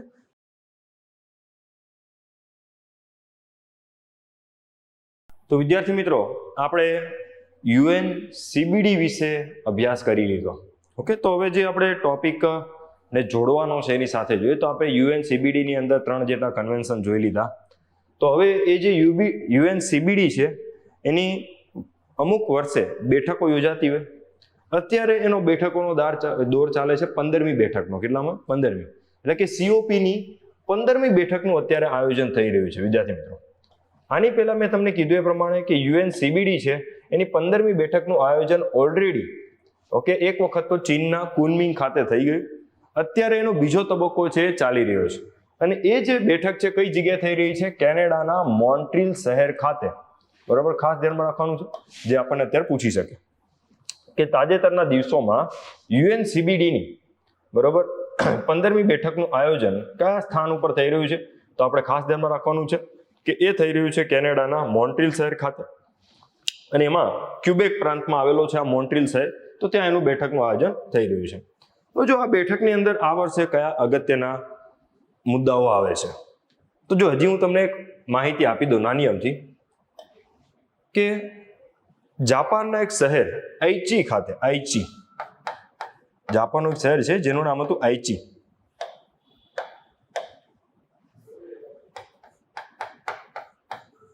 આ જાપાનના આઈચી શહેર ખાતે 2011 થી લઈને 2020ના વર્ષ માટે એ લોકોએ જૈવ વિવિધતા લક્ષ્યાંક નક્કી કરેલા હતા. ઓકે, જૈવ વિવિધતા લક્ષ્યાંક છે એ નક્કી કરેલા હતા 2011 થી 2020 માટે. યાદ રાખજો, આઈચી લક્ષ્યાંકો શાના માટે બનેલા હતા? તો આ પ્રશ્ન પૂછાઈ શકે. આઈચી લક્ષ્યાંકો હકીકતમાં જૈવ વિવિધતાને બચાવવા માટે આપણે કરેલા હતા. કયા વર્ષે? 2011 થી 2020ના વર્ષ સુધીમાં. 2020નું વર્ષ તો જતું રહ્યું અને એમાં આપણે એ ટાર્ગેટ અચીવ કરી શક્યા નથી, અને એના પરિણામે હવે આપણે નવા લક્ષ્યાંકો સેટ કરી રહ્યા છે. અને એટલા માટે અત્યારની જે બેઠક છે જે કેનેડાના મોન્ટ્રીયલ ખાતે થઈ રહી છે એ આપણા માટે અગત્યની છે, કે અહીંયા જૈવ વિવિધતાને બચાવવા માટે આ લોકો નવા કયા પ્રયત્નો કરવાના છે એ આપણને પરીક્ષામાં પૂછી શકે. તો વિદ્યાર્થી મિત્રો, અહીંયા તમને ડિસ્પ્લે પર આપી દીધું છે કે આગામી વર્ષ 2030 સુધીમાં પ્રકૃતિના નુકસાનને રોકવા માટે વૈશ્વિક પગલાંને માર્ગદર્શન આપવા માટેના નવા લક્ષ્યોને સ્વીકારવા હેતુ કેનેડાના ક્યુબેક પ્રાંતમાં આવેલા મોન્ટ્રીયલ શહેર ખાતે UNCBDની બેઠક કરવામાં આવી રહી છે. આપણને પહેલા તો આ જ પ્રશ્ન પૂછી શકે છે. હવે આપણા જે નવા લક્ષ્યાંકો આવશે વિદ્યાર્થી મિત્રો, એ વર્ષ 2030 સુધીના હશે. કયા સુધીના? 2030 સુધીના હશે. ચલો હવે આપણે જોઈ લઈએ કે વૈશ્વિક જૈવ વિવિધતા ફ્રેમવર્ક. તો જો અહીંયા જે બેઠક થઈ એની અંદર વૈશ્વિક જૈવ વિવિધતા ફ્રેમવર્ક છે એને અપનાવવામાં આવેલું હતું, એટલે કે ગ્લોબલ બાયોડાયવર્સિટી ફ્રેમવર્ક છે એને અપનાવવામાં આવેલું હતું. આ સિવાય કે આનો ટાર્ગેટ હશે, આનો લક્ષ્યાંક શું હશે? તો આ ગ્લોબલ બાયોડાયવર્સિટી ફ્રેમવર્ક છે એનો મુખ્ય હેતુ એ છે કે પ્રકૃતિના નુકસાનના મુખ્ય કારકોને સંબોધિત કરે છે, તેમજ માનવજાત અને પૃથ્વીના સ્વાસ્થ્ય અને સુખાકારીને પ્રોત્સાહન આપે છે. આનો મેઇન લક્ષ્યાંક તો છે જૈવ વિવિધતાને બચાવવી અને મનુષ્યને બરોબર સુખાકારી વધુ ને વધુ મળે જૈવ વિવિધતાથી, અને સાથે પૃથ્વીનું સ્વાસ્થ્ય પણ સારું રહે એના માટેના પ્રયત્નો કરવાના છે ભાઈ. આ સિવાય કે આ જૈવ વિવિધતા ફ્રેમવર્કનો મુખ્ય ઉદ્દેશ એ પણ છે કે આપણી પૃથ્વી ઉપર અને સમુદ્રમાં જે મોટા પાયે આપણને જૈવ વિવિધતા જોવા મળે છે તો એમનું રક્ષણ કરવું, એટલે કે એક રીતે કહેવા જઈએ તો મહાસાગર અને જમીનનું સંરક્ષણ કરવું. કારણ કે જો એનું સંરક્ષણ કરશું તો એનો ફાયદો આપણને એ થશે વિદ્યાર્થી મિત્રો કે એનાથી જૈવ વિવિધતાને પણ સંરક્ષણ મળશે. તો આપણો બીજો મીન્સ કે અત્યારે જે મુદ્દો છે એનો આ લક્ષ્યાંક. પણ આ લક્ષ્યાંકને આપણે બીજા શબ્દોમાં કહીએ તો આ ફ્રેમવર્કનો અલ્ટિમેટ ટાર્ગેટ એવો છે કે ભાઈ 2030ના વર્ષ સુધીમાં 30% જમીની વિસ્તાર અને 30% દરિયાકાંઠાના અને દરિયાઈ વિસ્તારોને સુરક્ષિત કરવાનું. આપણે જમીન પણ બચાવવાની છે અને સમુદ્ર પણ બચાવવાનો છે.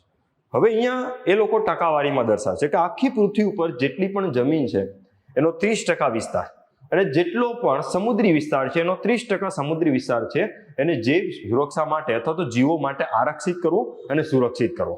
હવે જો અગાઉ આ લક્ષ્યાંક 20% જેટલો હતો બરોબર, પણ એ આપણે પૂરો નથી કરી શક્યા કારણ કે એ આઈચી બાયોડાયવર્સિટી ટાર્ગેટ હતો. મેં તમને આઈચીની વાત કરી, એ આઈચી બાયોડાયવર્સિટી ટાર્ગેટમાં લક્ષ્યાંક 20% જેટલો હતો જે આપણે પૂરો નથી કરી શક્યા. પણ આપણે હવે આગળ વધીએ છીએ અને 2030 સુધીમાં હવે આપણે નવો લક્ષ્યાંક અપનાવેલો છે કે 2030ના વર્ષ સુધીમાં 30% જમીની વિસ્તાર અને 30% દરિયાકાંઠાનો દરિયાનો વિસ્તાર છે એને આપણે સુરક્ષિત કરવાનો છે. અને અત્યારે આમ જોવા જઈએ તો અત્યારે આખી પૃથ્વીનો 17% જેટલો જમીની વિસ્તાર છે બરોબર, અને આમ જોવા જઈએ તો આખી પૃથ્વીનો આ ટોટલ વિસ્તાર ગણીએ તો 17% જેટલો વિસ્તાર છે એ આવરી લે છે. હવે જો એની પછી આપણે આગળ વધીએ તો હવે આવશે જૈવ વિવિધતા બચાવવા માટે ખર્ચો તો થશે જ ભાઈ, પૈસા, મની સપ્લાય. તો આપણે એ મુદ્દો આવશે જો કે આ ફ્રેમવર્ક દ્વારા વિવિધ સ્ત્રોતો વડે જૈવ વિવિધતાના સંરક્ષણ હેતુ ધિરાણ માટે આગામી વર્ષ 2030 સુધીમાં આગામી વર્ષ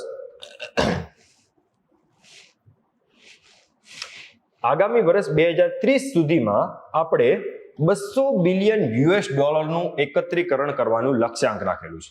અને આ લક્ષ્યાંકનો મુખ્ય હેતુ એ જ છે જૈવ વિવિધતા કેમ અને કેવી રીતે બચાવે. ઓકે, કે $200 બિલિયન ભેગા કરીને એને આપણે જૈવ વિવિધતા પાછળ ખર્ચવાના છે એ આપણો અલ્ટિમેટ લક્ષ્યાંક છે. એ સિવાય આપણે વાત કરીએ કે આ પૈસા કેવી રીતે આવશે. આપણે તો અહીંયા ટોટલ વાત કરી દીધી કે ભાઈ ટોટલમાં એવું કહી દીધું 2030 સુધીમાં $200 બિલિયન. પણ હવે કઈ રીતે આવશે, તો એની વાત કરીએ તો આમાં એ રીતનું છે કે 2025 સુધીમાં દર વર્ષે ઓછામાં ઓછું $20 બિલિયન જેટલું વધારાનું ભંડોળ, અને પછીના વર્ષોમાં વર્ષ 2030 સુધીમાં દર વર્ષે $30 બિલિયન જેટલું ભંડોળ આપવું જોઈએ તેવું સૂચવવામાં આવેલું છે. આમ જોવા જઈએ તો આપણને આ ભંડોળ આપશે કોણ? આ ભંડોળ આપશે આપણને વિકસિત દેશો એ આપશે. અને કોણ વાપરશે? વિકાસશીલ દેશો વાપરશે.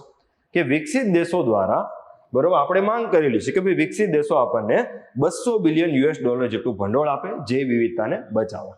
હવે એમાં ટાર્ગેટ એવો કરેલો છે કે 2025ના વર્ષ સુધી દર વર્ષે આપણને એ લોકો $20 બિલિયન આપશે, અને ત્યારબાદના વર્ષોમાં એ લોકો દર વર્ષે આપણને $30 બિલિયન જેટલા આપશે, અને અલ્ટિમેટલી ટોટલ આપણને અંદાજિત $200 બિલિયન જેટલું ભંડોળ જૈવ વિવિધતા બચાવવા માટે આપણે વાપરીશું.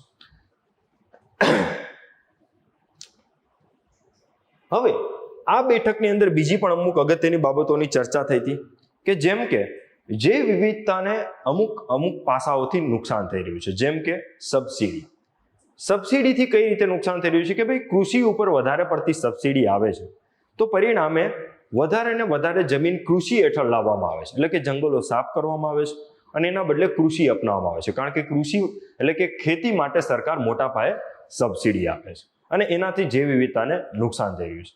તો અહીંયા એ પણ વસ્તુ સરકાર મીન્સ કે અહીંયા એ પણ ચર્ચાનો મુદ્દો હતો કે ભાઈ આપણે જે આવી જૈવ વિવિધતાને નુકસાન પહોંચાડતી હોય એવી જે સબસિડી છે એને આપણે દૂર કરવી જોઈએ, એને આપણે શું કરવું જોઈએ? નાબૂદ કરવી જોઈએ, જેથી શું થાય કે હવે વધુ ને વધુ જમીન છે એ કૃષિ હેઠળ ન ઉમેરાય અને જમીન છે એ સુરક્ષિત રહે.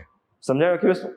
એની પછી કે આ ફ્રેમવર્કની અંદર જંતુનાશક દવાઓના વપરાશને ઓછામાં ઓછું અડધા સુધી ઘટાડવાનો પણ નિર્ણય લેવામાં આવ્યો. કારણ કે જંતુનાશક દવાથી નુકસાન શું થાય છે વિદ્યાર્થી મિત્રો, કે જંતુનાશક દવા વાપરવાના પરિણામે ઘણા બધા નાના મોટા કીટકો નાશ પામે છે, અને આ કીટકો હકીકતમાં આપણો જે ઇકોલોજીનો પિરામિડ બને છે એ પિરામિડનો આધાર છે, એનો પાયો છે. તો આ કીટકો નાશ પામશે તો આપણું પિરામિડ છે કે જે જૈવ વિવિધતાનું સંબોધન મીન્સ કે જૈવ વિવિધતા દર્શાવે છે એ જ નાબૂદ થઈ જશે. અને એટલા માટે આપણે જંતુનાશક દવાઓનો ઉપયોગ ઓછામાં ઓછો કરવો એવી પણ આની અંદર ચર્ચા કરવામાં આવેલી હતી. એની પછી આગળ વધીએ તો ભારત દ્વારા જૈવ વિવિધતા સંરક્ષણ માટે એક સમર્પિત ભંડોળ સ્થાપવા માટેની વિનંતી પણ કરવામાં આવેલી હતી. કારણ કે ભારતે વિનંતી કરેલી જ છે ઓલરેડી કે ભાઈ મીન્સ કે જૈવ વિવિધતા બચાવશું તો એના આપણને ઘણા બધા બેનિફિટ્સ મળી શકે છે. ઓકે, જેમ કે ચલો આપણને પ્રશ્ન પૂછે કે જૈવ વિવિધતા બચાવવાથી નીચેનામાંથી કયા કયા લાભ પ્રાપ્ત થાય, તો ખાસ ધ્યાનમાં રાખજો કે જો આપણને પ્રશ્ન એનાલિટિકલ પૂછે, ઓકે, કે તો એની અંદર ઘણા બધા લાભ એ લોકો ઓપ્શનમાં લાગશે. પહેલો ઓપ્શન શું મળશે? આહાર. કારણ કે જૈવ વિવિધતાના પરિણામે આપણને આહારના ઘણા બધા સ્ત્રોતો મળી રહે છે.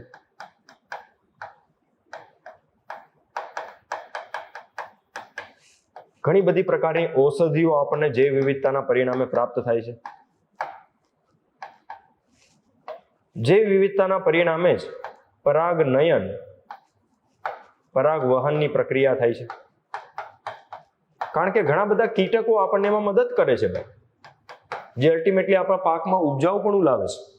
આ સિવાય ઇકોલોજીના સંતુલન માટે એટલે કે નિવસન તંત્રના સંતુલન માટે પણ જૈવ વિવિધતા જરૂરી છે. જંગલો બચાવવા માટે પણ જરૂરી છે, કારણ કે જંગલોની અંદર રહેલા ઘણા બધા જીવ જંતુઓ છે એ જ હકીકતમાં નવા વૃક્ષો વાવે છે. જંગલમાં આપણે કે તમે કે હું તો વૃક્ષો વાવવા જતા નથી, તેમ છતાં પણ જંગલમાં કઈ રીતે વૃક્ષો ઉગે છે? તમે જોયું હશે ખિસકોલીનું ઉદાહરણ, કે ખિસકોલી છે એ સામાન્ય રીતે ઘણા બધા પ્રકારના નટ્સ ખાતી હોય, બીજ. હવે એ બીજ ખાય છે અને પછી એ બીજ છે બીજી જગ્યાએ મીન્સ કે પોતાના મળમાર્ગ દ્વારા છોડીને આવતી હોય. હવે બીજ છે એ જે બીજી જગ્યાએ પથરાય છે ત્યાં ફરીથી નવા છોડ અને વૃક્ષો ઉગતા હોય. તો આ જે ખિસકોલી જેવો નાનો જીવ છે એ પણ આપણને જૈવ વિવિધતાને વધારે પ્રોત્સાહન આપવા મદદ કરે છે. તો એના પરિણામે જંગલો બચે છે.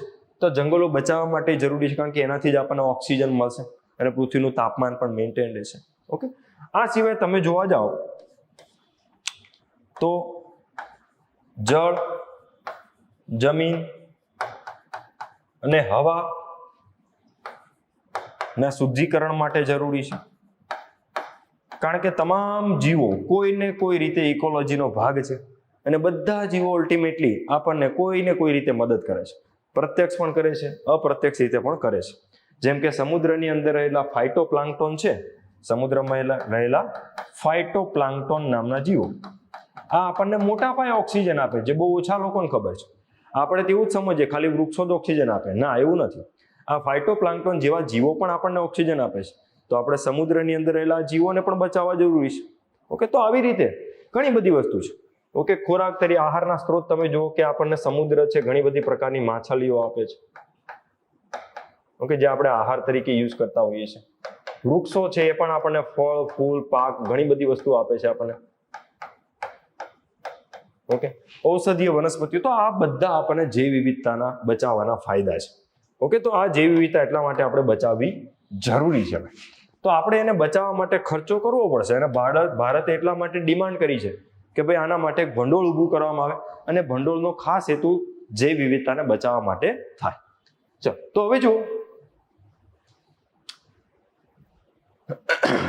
કે વર્તમાનમાં વૈશ્વિક જૈવ વિવિધતા સંરક્ષણ હેતુ United Nations framework convention on climate change અને United Nations convention to combat desertification સહિત બહુવિધ સંમેલનો જૈવ વિવિધતાના સંરક્ષણ માટે ભંડોળનો એકમાત્ર સ્ત્રોત છે.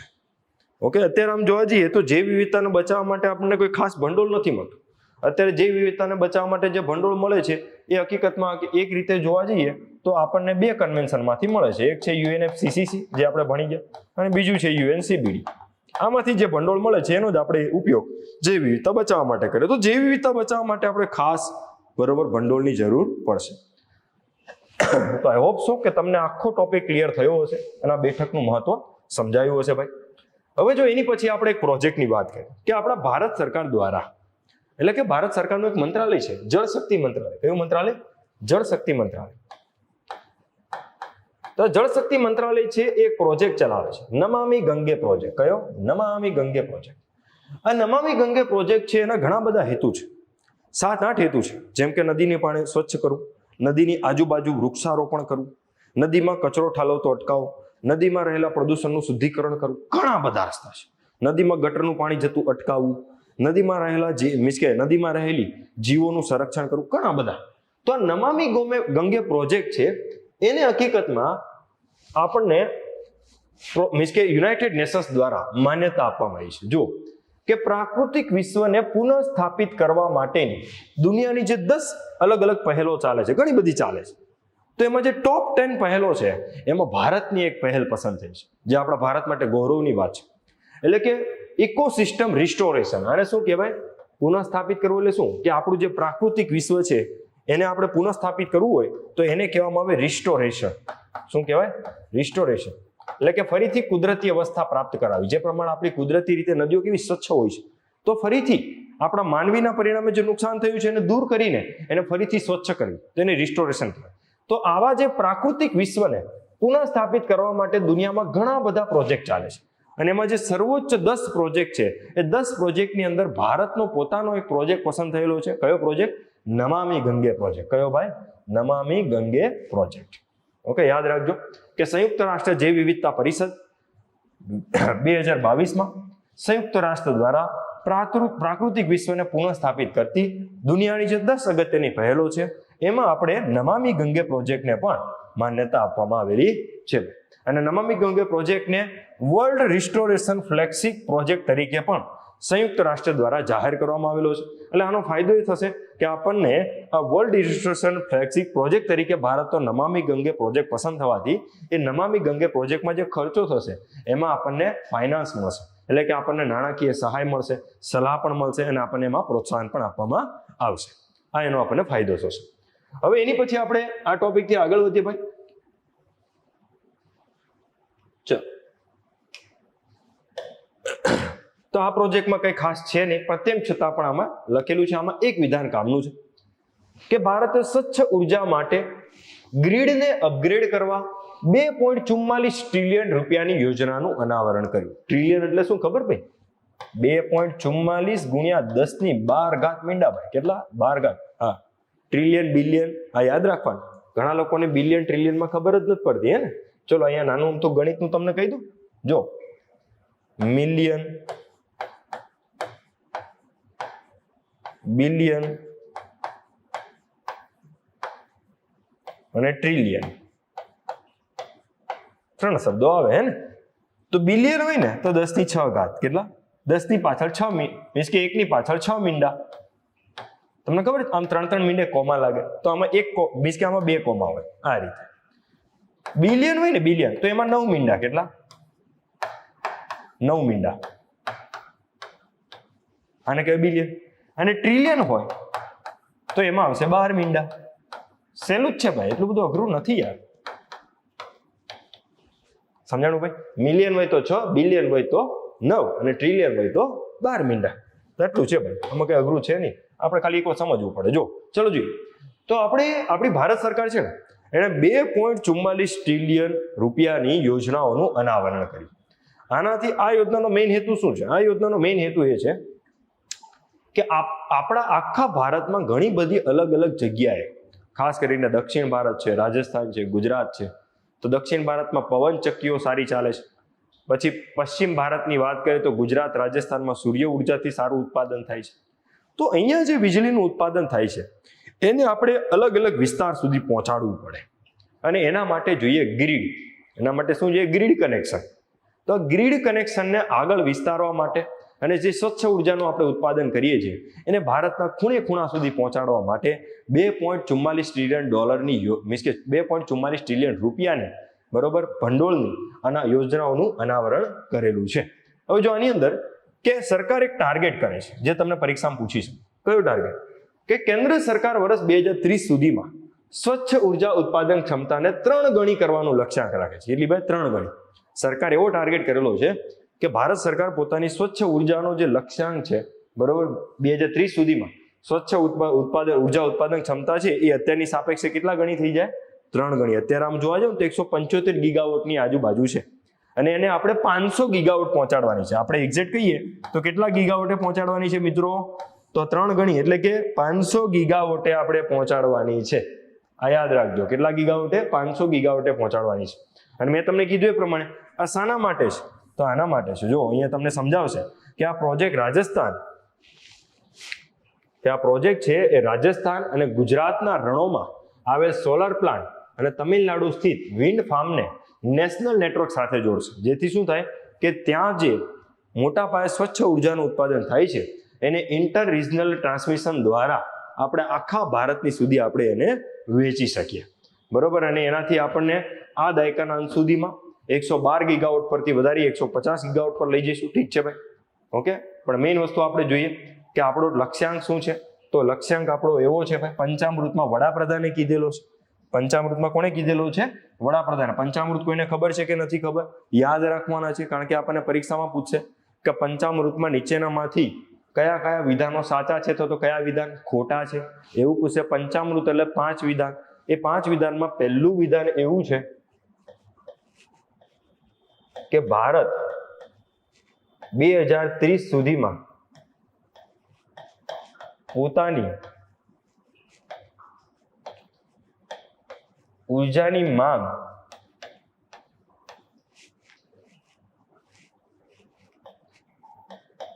ના 50% સ્વચ્છ ઉર્જામાંથી મેળવશે. કેવી ઉર્જામાંથી મેળવશે ભાઈ? સ્વચ્છ ઉર્જામાંથી મેળવશે. આ પહેલો લક્ષ્યાંક છે. પછી બીજો લક્ષ્યાંક શું છે? તો બીજો લક્ષ્યાંક એવો છે કે ભાઈ ભારત 2030 સુધીમાં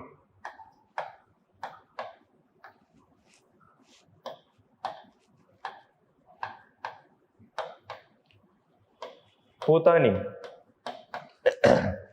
પુનઃ પ્રાપ્ય ઉર્જા સ્ત્રોતોની મદદથી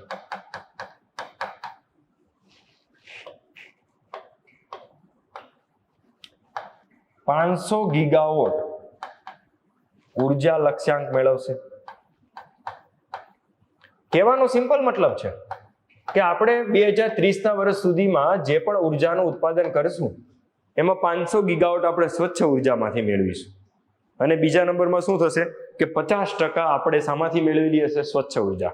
આ બે વિધાન સમાનાર્થી છે. એવું કહેવામાં આવે કે 2030 સુધીમાં ભારતની ઉર્જાની માંગ હશે 1000 ગીગાવોટ. કેટલી હશે? 1000. તો 1000 ના 50% કરો એટલે કેટલા થાય? 500. તો 500 ગીગાવોટ આપણે શામાંથી મેળવશું? તો આપણે પુનઃપ્રાપ્યમાંથી મેળવીશું. અથવા તો બીજી રીતે કહીએ તો 50% શામાંથી મેળવશું? સ્વચ્છ ઉર્જામાંથી મેળવશું. સમાનાર્થી જ થયા. પછી આપણે ત્રીજું વિધાન જોઈએ ભાઈ. ત્રીજું વિધાન એવું કહે છે કે આપણા દેશમાં જે ઉદ્યોગો છે એ ઉદ્યોગોની કાર્બન તીવ્રતા 2005 ના વર્ષની સાપેક્ષે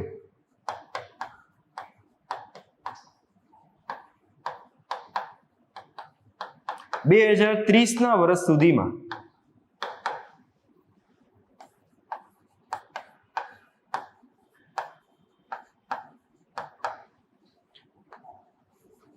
40 થી 45% ઘટાડશું. કેટલી ભાઈ? 40 થી 45% સુધી ઘટાડી દઈશું આપણે. એટલે કે આપણા દેશની અંદર તમે સિમ્પલ વસ્તુ જુઓ કે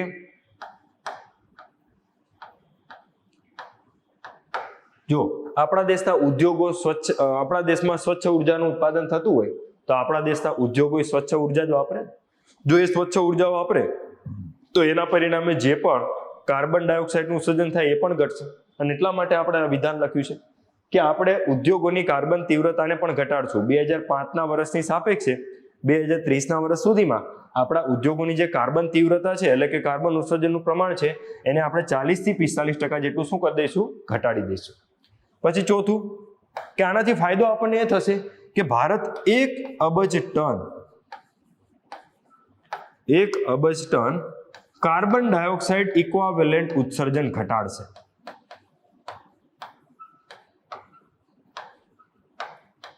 એટલે કે ભારત 2030 ના વર્ષ સુધીમાં, કયા વર્ષ સુધીમાં? 2030. બધા ચારે ચાર ટાર્ગેટ માટે વર્ષ કોમન છે 2030.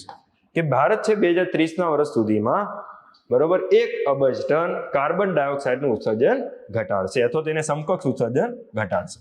પાંચમું કે આના પરિણામે આપણે જો આ લક્ષ્યાંકો અચીવ કરશું તો ધીમે ધીમે આપણે 2070 સુધીમાં આપણે કાર્બન ન્યુટ્રલ બની જઈશું. સુધીમાં આપણે કાર્બન ન્યુટ્રલ બની જઈશું.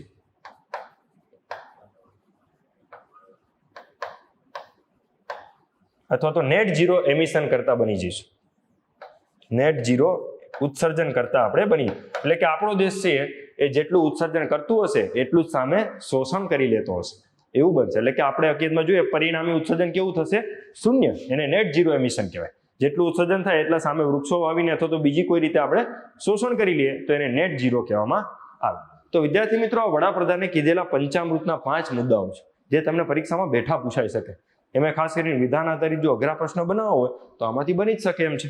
ઓકે, તો આપણે આ વિધાનો ધ્યાનમાં રાખશું કારણ કે આ વિધાનો અલગ અલગ જગ્યાએ તમને જોવા મળશે. ચલો, જો એમાંથી એક વિધાન જો અત્યારે જ કે ભારત વર્ષ 2070 સુધીમાં નેટ ઝીરો એમિશનનો ધ્યેય ધરાવે છે અને જેને ધ્યાનમાં રાખતા શહેરી અને ઔદ્યોગિક વિસ્તારોમાં ક્લીન એટલે કે સ્વચ્છ ઉર્જાના આપણે વિકલ્પો વધારીશું. ઓકે, સ્વચ્છ પાવર પહોંચાડવા માટે તેને ઇન્ફ્રાસ્ટ્રક્ચરના અવરોધને દૂર કરવો જરૂરી છે.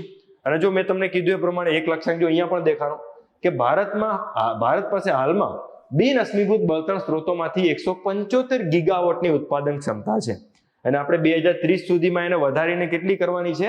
500 ગીગાવોટ કરવાની છે. દેખાણા પંચામૃત? દેખાવા જોઈએ, મને દેખાય છે. ઓકે, તો આ પંચામૃતના લક્ષ્યાંકો છે ભાઈ. હવે એની પછી આપણે આગળ વધીએ ભાઈ.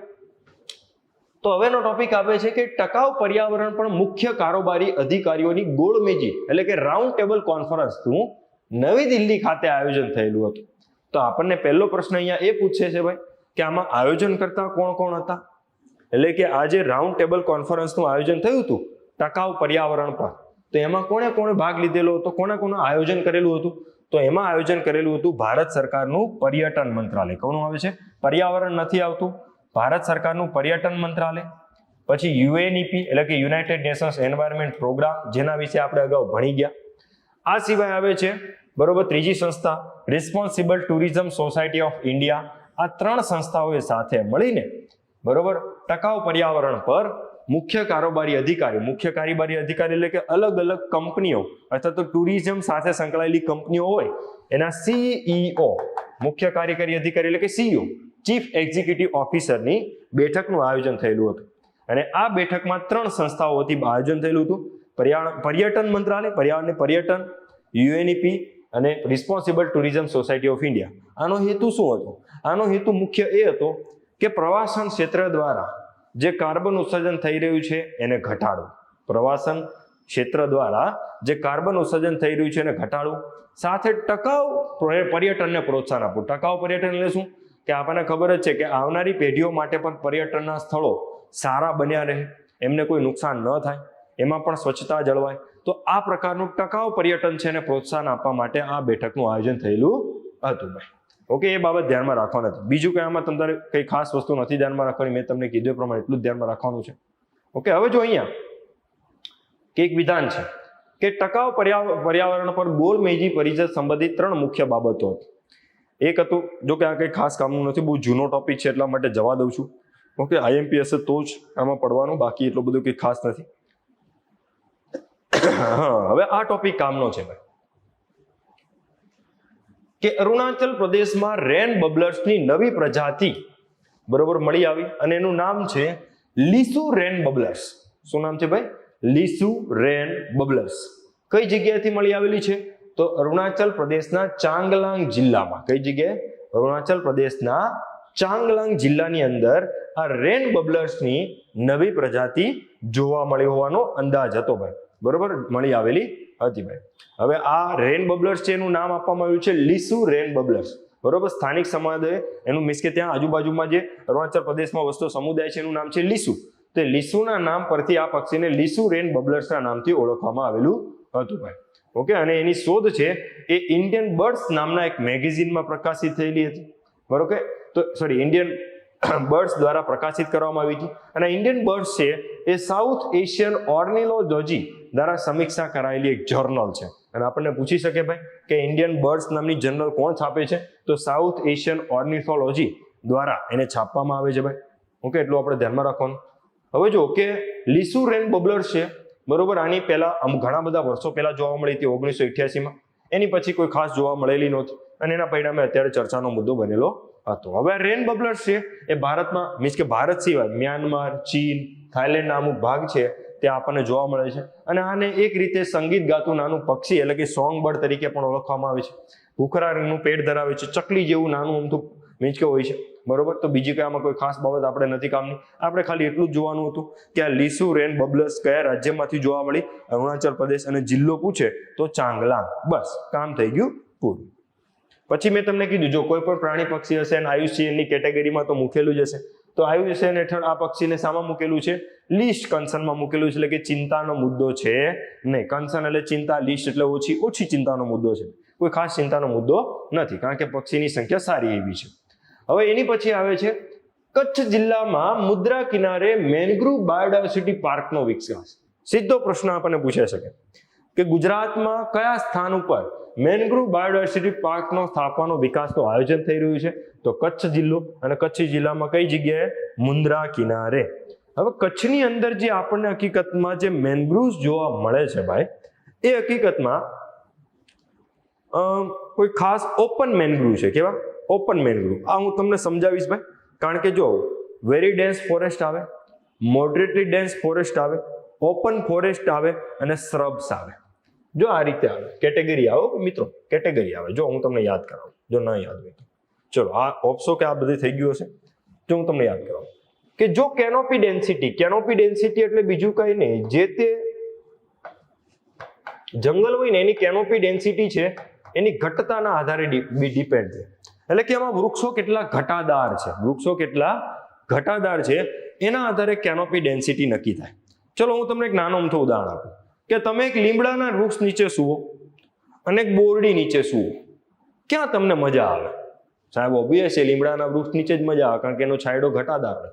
આનો મતલબ એ થાય લીમડાની કેનોપી ડેન્સિટી વધારે છે અને ઓલો જે બાવળ છે એની કેનોપી ડેન્સિટી ઓછી છે. તો કેનોપી ડેન્સિટીનો એક સિમ્પલ કન્સેપ્ટ છે કે જે હકીકતમાં જે તે જંગલનું ઘટતાનું પ્રમાણ કેટલું છે, એટલે કે જંગલ કેટલી વધારે વિતાન ધરાવે છે. કેનોપીને ગુજરાતીમાં કહેવામાં આવે વિતાન. શું કહેવાય? વિતાન. ઘણા લોકોના શબ્દ નહીં ખબર હોય ગુજરાતીમાં, ઓકે, એને વિતાન કહેવાય. અને ઘણા બધા ફેકલ્ટીના શબ્દ નથી ખબર તો પોતાને એમ કે પર્યાવરણ નિષ્ણાંત ફેકલ્ટી, ચલો હશે ભાઈ, જવા દો. તો અહીંયા કેનોપીને ગુજરાતીમાં કહેવામાં આવે વિતાન. અને વિતાન છે એ જે તે જંગલમાં રહેલા વૃક્ષો છે એ વૃક્ષોની ગઢતા અથવા તો ગાઢપણું અથવા તો ઘટતા અથવા તો વિતા મીન્સ કે એના ઉપર ડિપેન્ડ રહેતું હોય. તો જો કેનોપી ડેન્સિટીના આધારે આપણી ભારત સરકારની અંદર ફોરેસ્ટ સર્વે ઓફ ઇન્ડિયા, કોણ ભાઈ? ભારત સરકારની પર્યાવરણ, વન અને જળવાયુ પરિવર્તન મંત્રાલય નીચે એક સંસ્થા છે, કઈ? Forest survey of India. Forest survey of India છે એ જંગલોને 4 પ્રકારમાં ડિવાઈડ કરે છે. એ હકીકતમાં વનસ્પતિના આધારે જે તે જંગલોને 4 રીતે ડિવાઈડ કરે છે. એમાં સૌથી પહેલું આવે છે વેરી ડેન્સ ફોરેસ્ટ, જેને ગુજરાતીમાં કહેવાય અતિ ગાઢ જંગલો. કેવા કહેવાય? અતિ ગાઢ. અતિ ગાઢ જંગલો એટલે એવા જંગલો કે જેમાં કેનોપી ડેન્સિટી 70% થી વધુ છે. કેવી છે ભાઈ? 70% થી વધુ હોય તો એને વેરી ડેન્સ ફોરેસ્ટ કહેવામાં આવે. અને આપણા ભારતની અંદર એની જગ્યા મીન્સ કે એનું પ્રમાણ માત્ર આખા ભારતના 3% જેટલું છે. એટલે કે આમ જોવા જાવ તો એના ભારતમાં જેટલા પણ જંગલો જોવા મળે છે એમાં એનું પ્રમાણ 3% જેટલું જ છે. વેરી ડેન્સ ફોરેસ્ટનું પ્રમાણ 3% જેટલું છે. પછી આવે મોડરેટલી ડેન્સ ફોરેસ્ટ. શું આવે છે? મોડરેટલી ડેન્સ ફોરેસ્ટ એટલે કે મધ્યમ ગાઢ જંગલો. બરોબર, મધ્યમ ગાઢ જંગલો. એની કેનોપી ડેન્સિટી હોય છે 40 થી 70% વચ્ચે. કેટલી ભાઈ? 40 થી 70% વચ્ચે. અને એનું પ્રમાણ છે અંદાજિત 9% આજુબાજુ. હું તમને રાઉન્ડ ફિગર કહું છું. પછી આવે છે ઓપન ફોરેસ્ટ. ઓપન ફોરેસ્ટની કેનોપી ડેન્સિટી હોય છે 10 થી 40% વચ્ચે. કેટલી ભાઈ? 10 થી 40%. અને એનું પ્રમાણ આપણા ભારતમાં 9% જેટલું છે. કેટલું? 9%. અને પરિણામે આપણા ભારતની અંદર કુલ જંગલોનું પ્રમાણ છે ને એ 24% આજુબાજુ થઈ જાય છે. 22-24% આજુબાજુ થાય છે. આમ જોવા જાવ 21 જેવું થાય છે અંદાજ, મને ખબર નથી 21-22 જેવું થાય છે, પણ આટલું રાઉન્ડ ફિગર છે. અને એની પછી આ 3 પ્રકારના જંગલો આપણે ગણીએ છીએ. ઓપન જંગલોને બીજી રીતે કહેવામાં આવે છે ખુલ્લા જંગલો. શું કહેવાય છે? ખુલ્લા જંગલો.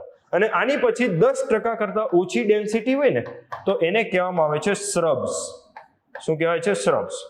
શ્રબ્સને એક રીતે ઝાડીઓ પણ કહેવાય છે અથવા તો ઝાંખરા પણ કહેતા હોઈએ છે. એ બધા શ્રબ્સ, ઓકે. અને એનું પ્રમાણ તો મને પણ નથી ખ્યાલ, લગભગ તો બહુ ઓછું છે, બરોબર, 1 કે 1.92% જેટલું છે, ઓકે, શ્રબ્સનું પ્રમાણ. પણ આપણે કેનોપી ડેન્સિટી યાદ રાખવાનું. તમને પ્રશ્ન એ પૂછે કે અતિગાઢ જંગલોની કેનોપી ડેન્સિટી કેટલી હોય છે? તો કેનોપી ડેન્સિટી કેટલી હોય? 70% થી વધુ. પછી આવશે મોડરેટલી ડેન્સ ફોરેસ્ટની કેનોપી ડેન્સિટી કેટલી હોય છે? તો 40 થી 70% વચ્ચે. ઓપન ફોરેસ્ટની કેનોપી ડેન્સિટી કેટલી હોય છે?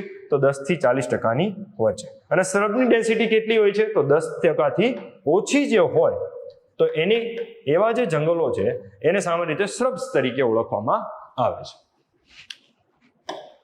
ચાલો,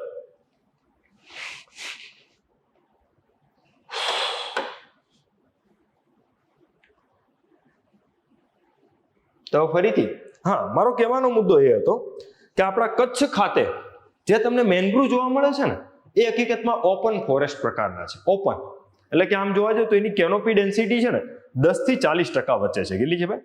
10 થી 40%ની વચ્ચે તમને જોવા મળે છે ભાઈ. આ યાદમાં રાખજો, આ ખાલી જસ્ટ ફોર ઇન્ફોર્મેશન.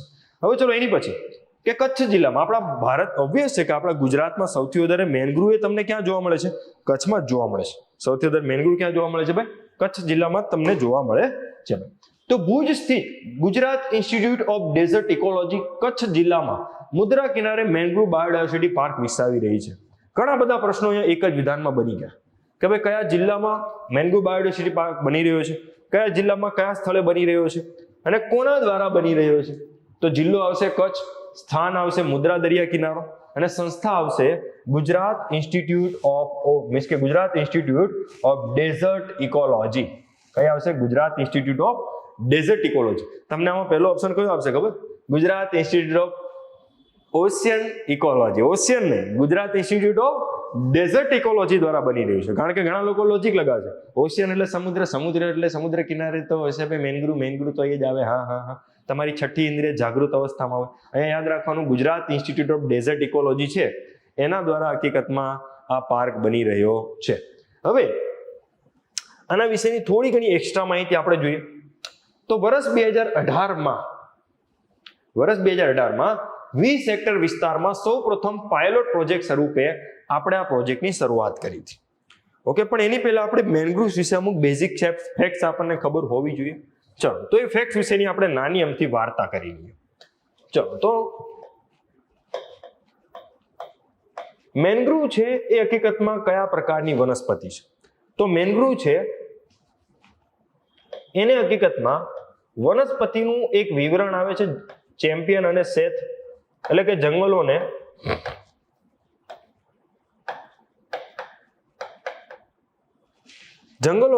અલગ અલગ રીતે એમની વનસ્પતિના આધારે વિતરિત કરવામાં આવે. ઓકે, જેમ કે આપણે કહેતા હોય વિષુવવૃત્તીય જંગલો, વિષુવવૃત્તીય બારમાસી, વિષુવવૃત્તીય પાનખર, ઉષ્ણકટિબંધીય મીન્સ કે આ બધું કહેતા હોય ને ઉપ-ઉષ્ણકટિબંધીય જંગલો, બરોબર.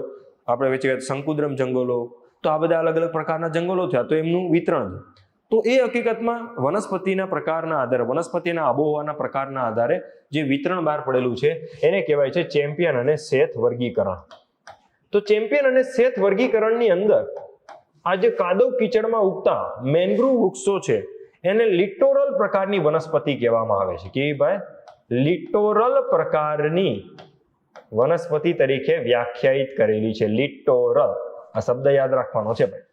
ઓકે, આ સિવાય કે મેનગ્રુવ છે એ હકીકતમાં આમ જોવા જાવ તો 20 મીટર ઊંચાઈ જેટલા ઉગી શકે. નાના છોડથી લઈને 20 મીટર સુધીની ઊંચાઈ સુધીના હોઈ શકે. નાના કદના વૃક્ષથી લઈને 20 મીટર સુધીના વૃક્ષોના કદમાં આપણને મેનગ્રુવ મળે છે. મેનગ્રુવ છે એ મોટા ભાગે આપણને બરોબર વધારે સૂર્યપ્રકાશ ધરાવતા વિસ્તારમાં જ મળે છે. વધારે સૂર્યપ્રકાશ ધરાવતા વિસ્તારમાં જોવા મળે છે, કારણ કે મેનગ્રુવ જંગલોને વધારે સૂર્યપ્રકાશની જરૂર પડતી હોય છે અને એટલા માટે ધ્રુવ પ્રદેશો ઉપર આપણને મેનગ્રુવ જોવા નથી મળતા. પણ સામાન્ય રીતે આપણને ભારતના દરિયા કિનારે, પછી ઇન્ડોનેશિયાના દરિયા કિનારે, મેક્સિકોના દરિયા કિનારે, ઓસ્ટ્રેલિયાના દરિયા કિનારે, ન્યુઝીલેન્ડના દરિયા કિનારે, તો જે જગ્યાએ સૂર્યપ્રકાશની માત્રા સારી હોય છે એવા સૂર્યપ્રકાશ ધરાવતા વિસ્તાર, એટલે કે એવા અક્ષાંશોની આસપાસ, સૂર્યપ્રકાશ ધરાવતા અક્ષાંશોની આસપાસ જ આપણને મેનગ્રુવ જોવા મળે છે ભાઈ. ઓકે, તો સૂર્યપ્રકાશની માત્રા વધારે જોતી હોય છે. આ સિવાય જે મેનગ્રુવ છે એની અંદર તમને અમુક ખાસ પ્રકારના અનુકૂલન જોવા મળતા હોય. એની વનસ્પતિ છે એમાં ખાસ પ્રકારનું અનુકૂલન હોય છે. એ અનુકૂલન એટલે કયા પ્રકારનું અનુકૂલન? તેમાં સૌથી પહેલું અનુકૂલન હોય છે ઉચ્ચ માત્રામાં ખારાશ સહન કરી શકે છે.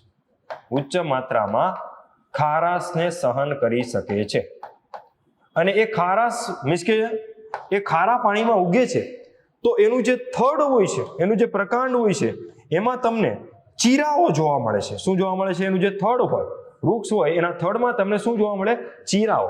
આ ચીરા છે ને એ વધારાનું પાણી બહાર કાઢી નાખે. શું કરે? વધારાનું પાણી બહાર. અને જે ચીરાઓ છે એને કોપીસ તરીકે ઓળખવામાં આવે છે. કયા નામથી ઓળખવામાં આવે છે? કોપીસ તરીકે ઓળખવામાં આવે છે. આ સિવાય આ જે મેનગ્રુવ વનસ્પતિ છે એના મૂળ છે એ હકીકતમાં જમીનમાં દટાયેલા હોય છે. તો જમીનમાં તો ઓક્સિજનનો અભાવ હોય, તો આ વૃક્ષો છે ઓક્સિજનની અછતને દૂર કરવા માટે બહારની તરફ મૂળ કાઢતા હોય છે.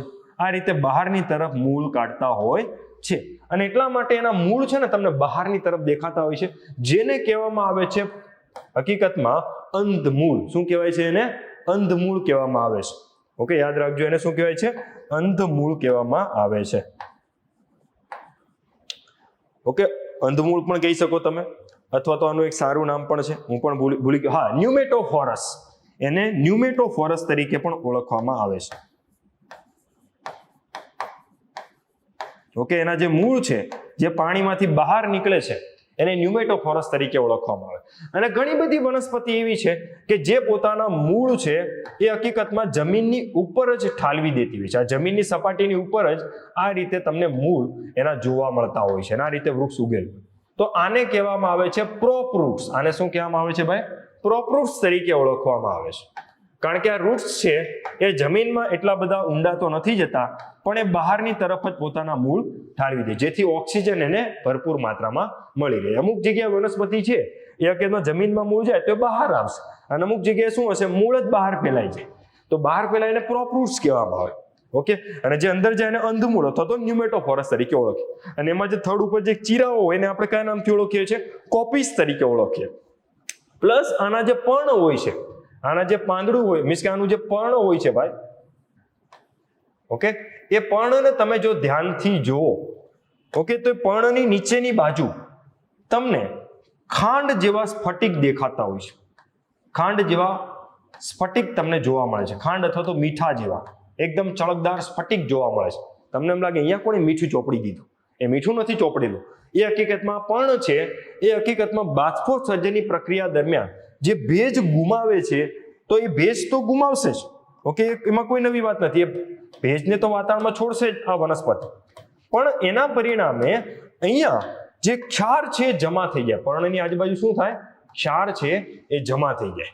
ઓકે, તો અહીંયા એની વનસ્પતિની અનુકૂળતા એવી છે કે એના ઉપર તમને, એના પર્ણ ઉપર તમને સ્ફટિક જોવા મળે છે, જે હકીકતમાં એક પ્રકારનો ક્ષાર હોય છે.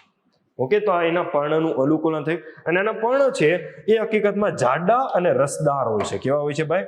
જાડા અને રસદાર પર્ણ જોવા મળે છે ભાઈ. ઓકે, એની ખાસિયત થશે. તો આ એની અનુકૂળતા છે ભાઈ, વનસ્પતિની અનુકૂલનતા કહેવાય.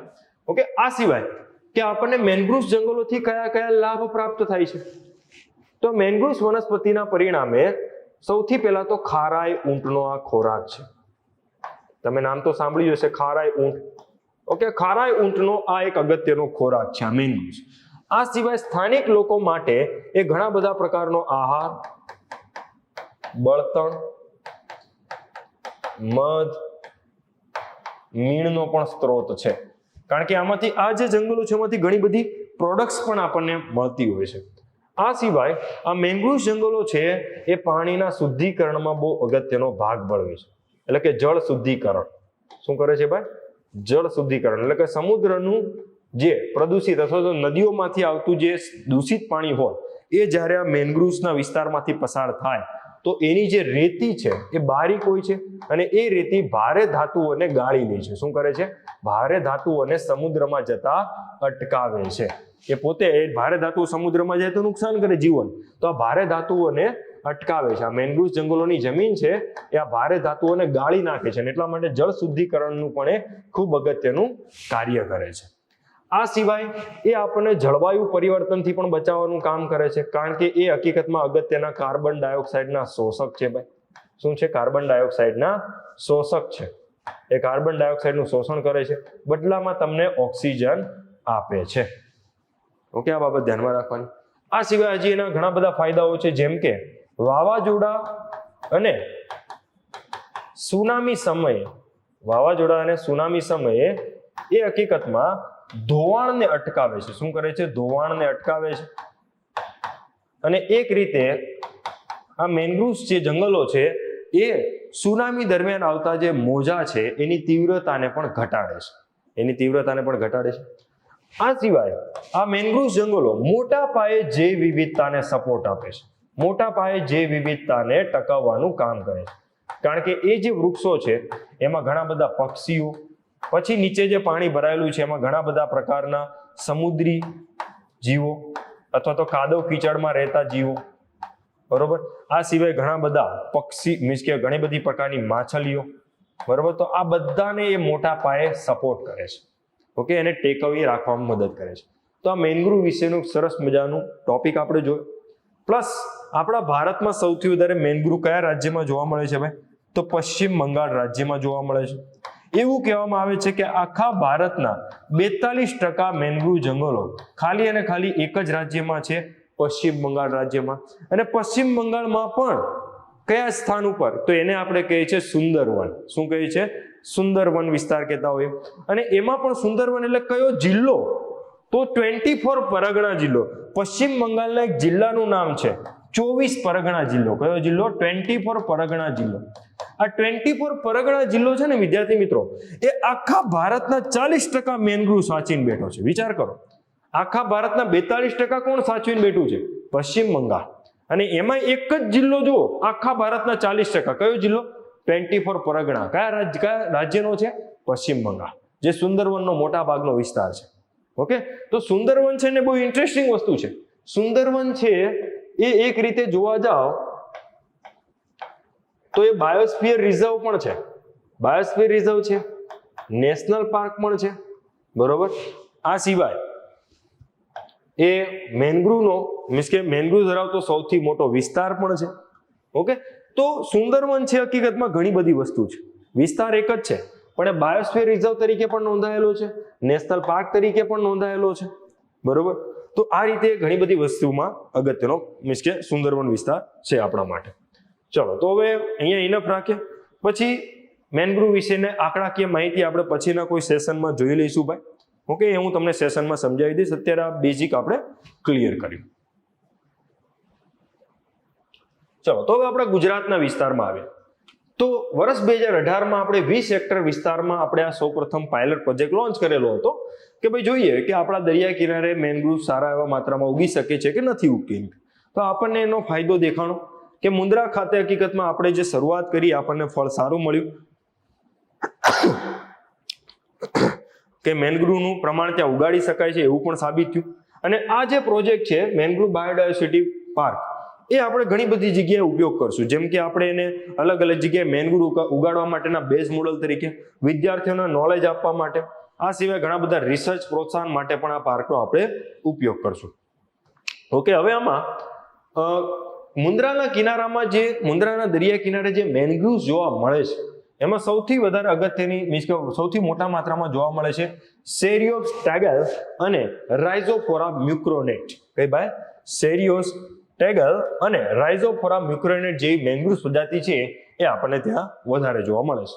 હવે મેંગ્રુવ્સના પાછા અહીંયા તમને અમુક બેઝિક માહિતી આપી દીધી છે મેં તમને કીધું એ પ્રમાણે કે મેંગ્રુવ છે ઉષ્ણકટિબંધીય અને ઉપોષ્ણકટિબંધીય વિસ્તારોમાં જોવા મળે છે, એટલે કે જ્યાં સૂર્યપ્રકાશની માત્રા સારી એવી હોય. સામાન્ય રીતે 24 ડિગ્રી નોર્થ થી 38 ડિગ્રી સાઉથ. એટલે આમ તમે પૃથ્વીનો નકશો બનાવો, મીન્સ કે પૃથ્વીને તમે જુઓ. ઓકે, આ પૃથ્વી તમે જુઓ છો તો આમાં મીન્સ કે આ વિષુવવૃત્ત તો ઉપર 24 ડિગ્રી નોર્થ મીન્સ કે 24 ડિગ્રી નોર્થ થી લઈને દક્ષિણમાં 38 ડિગ્રી સાઉથ સુધી તમને મેંગ્રુવ જંગલો જોવા મળે. તો આ બેલ્ટની અંદર આ વિસ્તારમાં તમને મેંગ્રુવ જંગલો જોવા મળે છે, જે ઉષ્ણકટિબંધીય અને ઉપોષ્ણકટિબંધીય વિસ્તાર છે. આ સિવાય મેં તમને કીધું એ પ્રમાણે કે ચેમ્પિયન અને સેથ વર્ગીકરણ મુજબ મેંગ્રુવ જંગલોને જૂથ 4 ના તટીય અને દલદર એટલે કે લિટોરલ અને સ્વામ પ્રકારના જંગલોમાં વ્યાખ્યાયિત કરેલા છે ભાઈ. મેંગ્રુવની લાક્ષણિકતાઓની વાત કરીએ તો મેંગ્રુવ્સનો 4 પ્રકાર હોય છે ભાઈ, બરોબર. કે મેંગ્રુવ છે મૂળભૂત રીતે સદાબહાર પ્રકારના છોડ છે, એવરગ્રીન છોડ કહેવાય. સામાન્ય રીતે ભરતીના મેદાનો, ડેલ્ટા, બરાબર, નદીઓ, ખાડી, ક્રીક અને બેરિયર ટાપુના કિનારા ઉપર આપણને જોવા મળે.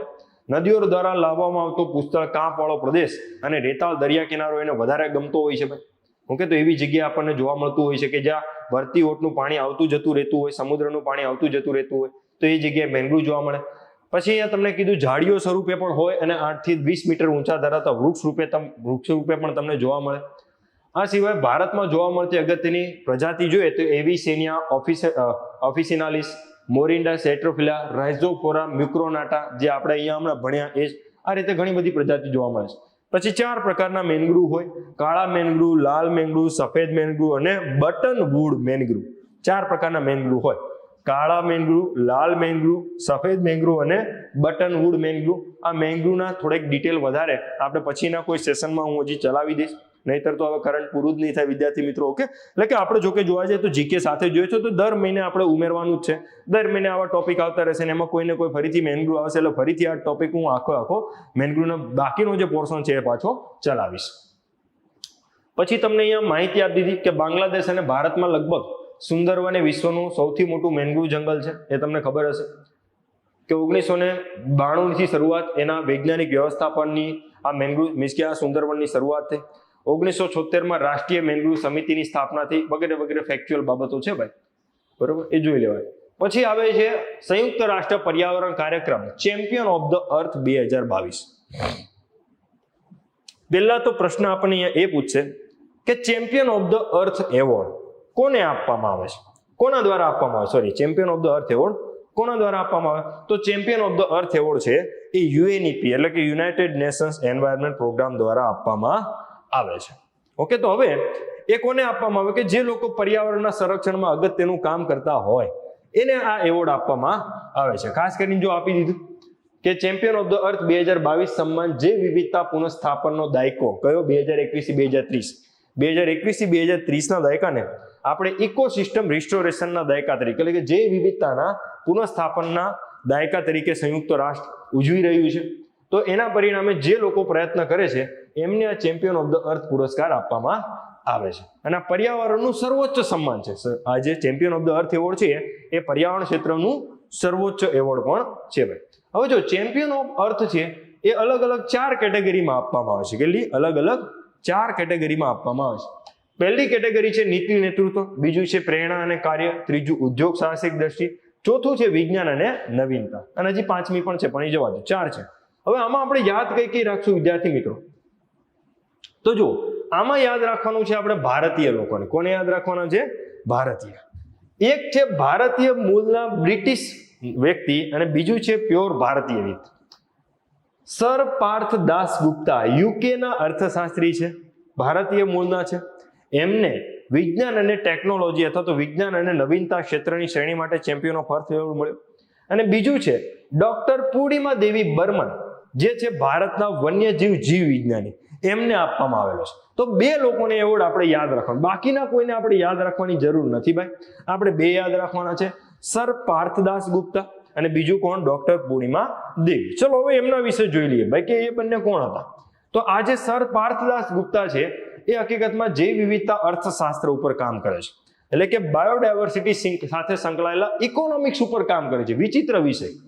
ઇકોનોમિક્સ છે એને કોની સાથે કનેક્ટ કરવાનો? જૈવ વિવિધતા સાથે, અને એના ઉપર રિસર્ચનું કામ કરે છે.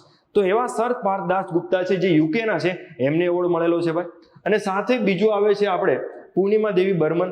ઓકે, તો અહીંયા એમાં જોઈએ તો પૂર્ણિમા દેવી બર્મન છે તો એમણે એક ખાસ પ્રકારના પક્ષી એટલે કે ગ્રેટર એજ્યુટન્ટ સ્ટાર્ક નામના પક્ષીને લુપ્ત થવાથી બચાવવા માટે એમણે જે અભિયાન ચલાવેલું હતું એના માટે એવોર્ડ આપવામાં આવ્યો છે. યાદ રાખજો, કયા પક્ષીને બચાવવા માટે? Greater adjutant stork. અને તમારે જોવાનું છે કે એજ્યુટન્ટ સ્ટાર્ક છે એ હકીકતમાં ભારતમાં કઈ કઈ જગ્યાએ જોવા મળે છે. તમારે એટલો બેઝિક પ્રશ્ન તમારે કમેન્ટ બોક્સની અંદર આન્સરમાં લખવાનો છે ભાઈ. એની પછી નેક્સ્ટ આવે છે વન્યજીવ સંરક્ષણ સંશોધન અધિનિયમ 2022, જે તાજેતરમાં રાજ્યસભાની અંદર પસાર થઈ ગયો. તો આપણે જે વન્યજીવ સંરક્ષણ અધિનિયમ 1972, કયું ભાઈ? વન્યજીવ સંરક્ષણ અધિનિયમ 1972. પહેલા તો આ સંસ્થા, આ જે કાયદો છે ને એ ભારતનો ખૂબ મોટો કાયદો છે, કારણ કે એ કાયદા નીચે તમે એક અગત્યની સંસ્થાની સ્થાપના પણ જોઈ હશે, નેશનલ ટાઈગર કન્ઝર્વેશન ઓથોરિટી. કઈ સંસ્થા? National tiger conservation authority. એક વૈધાનિક સંસ્થા છે અને એ બનેલી છે હકીકતમાં વન્યજીવ સંરક્ષણ અધિનિયમ 1972 હેઠળ. ઓકે, તો એની અંદર આપણે આ જે વન્યજીવ સંરક્ષણ અધિનિયમ 1972 બનાવ્યો એમાં આપણે બહુ બધી વખત સુધારા કરેલા છે, અને અત્યારે આપણે ફરીથી એની અંદર સુધારો કરીએ છીએ અને એ કાયદાને આપણે ફરીથી લાવ્યા છે. અને જો કે એ કાયદો છે લોકસભામાં તો પસાર થઈ જ ગયો હતો, રાજ્યસભામાં પણ પસાર થઈ ગયો. હવે રાષ્ટ્રપતિ હસ્તાક્ષર કરશે એટલે આ કાયદો તમારે કરંટમાં ન્યૂઝમાં આવશે. તો વન્યજીવ સંરક્ષણ અધિનિયમ 1972 ની અંદર આપણે ચેન્જીસ કરીને વન્યજીવ સંરક્ષણ અધિનિયમ સંશોધન અધિનિયમ 2022 લાવ્યા છે. અને આ કાયદાનો મેઇન હેતુ એ છે કે જે વન્યજીવોનો જે વ્યાપાર થાય છે, ઓકે, તો એને આપણે કાબૂમાં લાવીએ અને એ આપણો જે કાયદો છે એને સાઇટ્સને સમકક્ષ બનાવ્યો. કોને? સાઇટ્સ આપણે હમણાં જ ભણ્યા. Okay, convention for international trade in endangered species of wild flora and fauna. આવું એક મોટું નામ હતું, મેં તમને લખાયું હતું. તો સાઇટ્સની અંદર 3 અનુસૂચિ હતી. તો એની અનુસૂચિને સમાંતર ભારત સરકારના કાયદામાં અનુસૂચિ બને એના માટે ભારત સરકારે આ કાયદાની અંદર ચેન્જીસ કરેલો છે. અને આપણને પ્રશ્ન એ જ પૂછશે કે ભારત સરકારે વન્યજીવ સંરક્ષણ અધિનિયમ 2022 ને નીચેનામાંથી કઈ સંધિ અથવા તો કયા આંતરરાષ્ટ્રીય કરાર મીન્સ કે કરાર સમકક્ષ બનાવવા માટેનો પ્રયત્ન કરેલો છે? તો સાઇટ્સ કન્વેન્શન. કયું કન્વેન્શન? સાઇટ્સ. અને અહીંયા હશે જ બરોબર, જો અહીંયા ઉલ્લેખ આવ્યો છે સાઇટ્સ હેઠળ ભારતની જવાબદારીને સુનિશ્ચિત કરવાના હેતુ માટે આપણે આ કાયદાની અંદર સુધારો કરેલો છે ભાઈ. હવે બિલનો ઉદ્દેશ શું છે? તો જે પ્રમાણે જે નામ છે એવું જ કામ છે, લુપ્તપ્રાય પ્રજાતિઓનું સંરક્ષણ કરવું, સંરક્ષિત વિસ્તારોનું વધુ સારું રીતે આપણે વ્યવસ્થાપન કરીએ, આ સિવાય જંગલની જમીનનું આપણે સંરક્ષણ કરીએ. આ એના સારા હેતુ છે. બિલની અંદર અમુક હજી સુધારાઓ પણ સજેશનમાં હતા. સુધારાઓ શું હતા? તો એ સુધારાઓની અંદર મેઇન વસ્તુ તમારે જોવાની એ થતી હતી કે આ બિલની અંદર 2-3 વસ્તુ નવી આવવાની હતી. 2-3 વસ્તુ નવી એટલે કઈ? તો આમાં હકીકતમાં આપણે એક વસ્તુ હતી, કલમ 43 ની અંદર આપણે હાથીના ઉપયોગને મંજૂરી આપવાની વાત થયેલી હતી કે ધાર્મિક અથવા તો અન્ય કોઈ હેતુ માટે હાથીના ઉપયોગને મંજૂરી આપવા માટે કાયદાની કલમ નંબર 43 માં આપણે સુધારો કરેલો હતો. આ સિવાય કેન્દ્ર સરકાર છે એને પ્રાણીઓનો જે વ્યાપાર થાય છે એને કંટ્રોલ કરવા, નિયંત્રિત કરવા માટે મેનેજમેન્ટ ઓથોરિટીની નિમણૂક કરેલી હતી. કોની? મેનેજમેન્ટ ઓથોરિટીની. આ સિવાય કે જે પ્રાણીઓના અલગ અલગ સેમ્પલ્સ અને નમૂનાઓ છે એના વિશેનો અભ્યાસ અને અસરોનો અભ્યાસ કરવા માટે આપણે એક વૈજ્ઞાનિક અધિકારીઓના સમૂહની પણ નિમણૂક કરવાનું આ કાયદામાં નક્કી કરેલું હતું. ઓકે, એવી વસ્તુ નક્કી કરેલી હતી. આ સિવાય ભારતની અંદર કોઈ પણ પ્રકારની બાહ્ય વનસ્પતિ કે છોડની પ્રજાતિને આવતી અટકાવવા માટે પણ આની અંદર જોગવાઈ કરેલી છે. કારણ કે બહારથી આવતી જે વન્યજીવો અથવા તો કોઈ પણ વનસ્પતિ હોય, પક્ષી હોય કે પશુ હોય, કોઈ પણ જીવજંતુ હોય, એ આપણી સ્થાનિક પ્રજાતિઓને નુકસાન પહોંચાડી શકે છે. એટલા માટે એવું ન થાય એના માટે આપણે ઇન્વેસિવ એટલે કે બાહ્ય પ્રજાપતિઓ ઉપર પણ આપણે શું બાહ્ય પ્રજાતિઓ ઉપર પણ આપણે શું કરેલું હતું? પ્રતિબંધ મૂકેલો છે. ઇન્વેઝિવ આક્રમક પ્રજાતિઓ ઉપર આપણે પ્રતિબંધ મૂકેલો છે ભાઈ. એની પછી આપણે જોઈએ કે આ જોગવાઈની અંદર જે હવે કાયદાઓ છે, કાયદામાં બદલાવ એ થયો છે કે હવે સજાની જોગવાઈ પણ વધારી દેવામાં આવી છે કે સામાન્ય ઉલ્લંઘન માટે પેલા સજા હતી 25,000 રૂપિયાની, જે વધારીને 1 વર્ષ કરવાનું, મીન્સ કે 1 લાખ રૂપિયા કરવાનું કીધેલું છે. પહેલા 25,000 રૂપિયાનો દંડ હતો, જેને વધારીને 1 લાખ રૂપિયા કરવાનું કીધું છે. અને ખાસ સંરક્ષિત પ્રાણીઓના કિસ્સામાં જે પેલા દંડ ₹10,000 હતો એને વધારીને 25,000 કરવામાં આવેલો છે. ઓકે, દંડ 25,000 થી વધારીને કેટલો? 1 લાખ. અને ખાસ સંરક્ષિત પ્રાણીઓના કિસ્સામાં દંડ 10,000 થી વધારીને કેટલો ભાઈ? 25,000 કરવામાં આવેલો છે ભાઈ. એની પછી આવે છે ભારતીય કૃષિ સંશોધન પરિષદ દ્વારા દુષ્કાળ પ્રતિરોધક ચણાની નવી જાત પૂસા જેજી 16 ની બરોબર શોધ કરવામાં આવી. પ્રશ્ન આપણને આ જ પૂછશે કે તાજેતરમાં ચર્ચામાં રહેલ પૂસા જેજી 16 શું છે, અથવા તો એ કયા છોડની જાત છે? તો ચણા. કોની છે ભાઈ? ચણા. કારણ કે જો આપણા દેશની અંદર તમે જુઓ કે આપણા દેશની અંદર સતત દુષ્કાળ પડી રહ્યો છે અને વરસાદની પણ સમસ્યા આવી રહી છે. તો આના પરિણામે પાક વારંવાર નિષ્ફળ જઈ રહ્યો છે. તો આવા સમયે આપણે એવી જાતો વિકસાવવી પડે કે જે દુષ્કાળ સામે ટકી શકે. અને એટલા માટે આપણે ચણાની સ્પેશિયલ જાત વિકસાવેલી છે કે જે દુષ્કાળની સામે ટકી શકે છે, અને એને નામ આપેલું છે પૂસા જેજી 16. તો જો Indian council four agriculture research એટલે કે ભારતીય કૃષિ સંશોધન સંસ્થા, એવી ભારતીય કૃષિ સંશોધન પરિષદ એટલે કે Indian council four agriculture research, જેને પૂસા સંસ્થા તરીકે પણ ઓળખવામાં આવે છે, તો એના દ્વારા તાજેતરમાં દુષ્કાળને સહન કરી શકે એવી ચણાની ખાસ જાતિ પૂજા જેજી 16 વિકસાવેલી છે ભાઈ. અને આ જે પૂજા જેજી 16 છે એને આપણા ભારતના અમુક દુષ્કાળગ્રસ્ત વિસ્તારો હશે ત્યાં આપણે વાવીને એનો પ્રયોગ કરવાના છે. અને જો એ સફળ જશે તો આપણે ભારતની અંદર મોટા પાયે આપણા ભારતમાં જે દુષ્કાળગ્રસ્ત વિસ્તારો છે ત્યાં આપણે એને વાવીશું. ઓકે, અને આ નવી જાત છે એ ભારતના મધ્ય જો જેમ કે દુષ્કાળગ્રસ્ત વિસ્તારો કયા કયા છે, તો એની અંદર મધ્યપ્રદેશ, ઉત્તર પ્રદેશનો બુંદેલખંડ વિસ્તાર, છત્તીસગઢ, દક્ષિણ રાજસ્થાન, મહારાષ્ટ્ર, ગુજરાતનો સમાવેશ થાય. તો ત્યાં આપણે વાવીશું. હવે જો ચણાની આ જાત છે એ ખાસ કરીને ફ્યુઝેરિયન વિલ્ટ નામનો ચણાને થતો એક રોગ છે જે ફૂગથી થાય. એ ફૂગથી રક્ષણ આપવા માટે પણ પ્રેરાયેલી છે. એટલે કે આ જે ચણાની જાત છે એ ફૂગ પ્રતિરોધક છે અને ફૂગ સામે રક્ષણ પણ મળે છે, એ પ્રકારની એને વિકસાવવામાં આવેલી છે ભાઈ. અને સાથેનું ઉપજ પણ વધારે છે, એટલે કે 1 હેક્ટર દીઠ એ 2 ટન જેટલી આપણને ઉપજ આપી શકે છે ભાઈ. તો ઓકે, યાદ રાખજો પૂસા જેજી 16 એ શાની જાત છે ભાઈ? ચણાની જાત છે. પછી આપણે અમુક વન લાઇનર ક્વેશ્ચન જોવાના છે ભાઈ કે national conclave on soil health and management four sustainable farming 2022 નું આયોજન ક્યાં થયેલું હતું? તો નવી દિલ્હી ખાતે થયું હતું. એનું આયોજન થયેલું હતું વિશ્વ માટી દિવસ, જે લગભગ ડિસેમ્બર મહિનામાં આવે છે. મને એક્ઝેક્ટ દિવસ યાદ નથી, પણ મને એટલો ખબર છે કે ડિસેમ્બર મહિનાની અંદર વર્લ્ડ સોઇલ ડે આવે છે અને એ મહિનામાં એનું આયોજન થયેલું હતું. ઓકે, અને એનું આયોજન જર્મનીના federal ministry four economic cooperation development સાથે જોડાયેલ GIZ એટલે કે જર્મન એજન્સી ફોર ઇન્ટરનેશનલ કોઓપરેશનના સહયોગથી નીતિ આયોગ દ્વારા થયેલ હતું. ઠીક છે ભાઈ, એટલો બધો કંઈ ખાસ નથી, પણ તમારે જોવાનું છે વિશ્વ માટી દિવસ કઈ તારીખે ઉજવવામાં આવે. તો તારીખ જોવાની છે, મહિનો ડિસેમ્બર છે પણ તારીખ મને યાદ નથી ભાઈ. હવે એની પછી તાજેતરમાં કઈ સંસ્થા, આંતરરાષ્ટ્રીય સંસ્થા 3 હિમાલયની વનસ્પતિને પોતાની અગત્યની સૂચિ હેઠળ સૂચિત કરેલી હતી? IUCN. રેડ ડેટા લિસ્ટ કોણ રાખે છે? IUCN. તો એણે જ 3 નવી બરોબર પ્રજાતિઓને રેડ લિસ્ટ હેઠળ સૂચિગત કરેલી હતી. અને એ 3 વનસ્પતિની પ્રજાતિ કઈ હતી? તો એમાંથી એક આવે છે મેઝોટ્રોપિસ પેલિટા. શું છે ભાઈ? મેઝોટ્રોપિસ પેલિટા, જે ઉત્તરાખંડમાં જોવા મળે છે, જે ક્રિટિકલી એન્ડેન્જર્ડ કેટેગરીમાં છે, એટલે કે ગંભીર રીતે સંકટગ્રસ્ત કેટેગરીમાં આવે છે. ઓકે, આને બચાવવી જરૂરી છે, કારણ કે હવે જો આને બચાવી નહીં શકે તો આ જંગલમાંથી ગાયબ થઈ જશે, કારણ કે ક્રિટિકલી એન્ડેન્જર્ડ કેટેગરીમાં તો આવી જ ગયું છે. IUCN ની જે કેટેગરી હોય એમાં સૌથી ખરાબ 3જા નંબરની કેટેગરી છે ક્રિટિકલી એન્ડેન્જર્ડ, કે હવે જો આપણે નહીં બચાવે તો એ જંગલમાંથી ગાયબ થઈ જશે. તો મેઝોટ્રોપિસ પેલિટાને ક્રિટિકલી એન્ડેન્જર્ડમાં સૂચિબદ્ધ કરાયેલું છે, જે ક્યાં જોવા મળે છે? ઉત્તરાખંડમાં. અને આ વનસ્પતિ શા માટે કિંમતી છે? કારણ કે વનસ્પતિના પાંદડામાંથી પ્રાપ્ત થતું તેલ એન્ટીઓક્સિડન્ટ તત્વો ધરાવે છે, જે ફાર્માસ્યુટિકલ ઉદ્યોગમાં ઘણું મહત્વનું છે. બીજું છે ફ્રિટિલરિયા સિરોસા. ઓકે, તો હિમાલયન વિસ્તારોમાં જોવા મળતી આ બારમાસી વનસ્પતિ છે. ઓકે, અને આને મૂકેલું છે વલ્નરેબલ કેટેગરીમાં, સંવેદનશીલ કેટેગરીમાં મૂકેલું છે. અને આનો ઉપયોગ સામાન્ય રીતે ઉધરસ અને કફનાશક તરીકે થાય છે. સાથે શ્વાસનળીની વિકૃતિઓ અને ન્યુમોનિયાની સારવાર માટે આ ફ્રિટિલરિયા સિરોસાનો ઉપયોગ થાય છે. ત્રીજી છે ડેક્ટિલોરિયા હટાગીરિયા. હટાગીરિયા જો થોડુંક નામ અટપટું છે. તે અફઘાનિસ્તાન, ભારત, ચીન, ભૂતાન, નેપાળ, પાકિસ્તાનના હિન્દુકુશ, હિમાલય સંલગ્ન વિસ્તારોમાં સાલમ પંજા તરીકે ઓળખાય. કયા નામથી? સાલમ પંજા. બરોબર, ડેક્ટિલોરિયા, બરોબર, ડેક્ટિલોરિઝા હટાગીરિયા, જેને સાલમ પંજા તરીકે ઓળખાય. હવે IUCN હેઠળ એને લુપ્તપ્રાય શ્રેણીમાં સૂચિબદ્ધ. લુપ્તપ્રાય એટલે કે હવે એ મળતી છે નહીં, એને એક્સટિંક્ટમાં મૂકી દીધું. શામાં?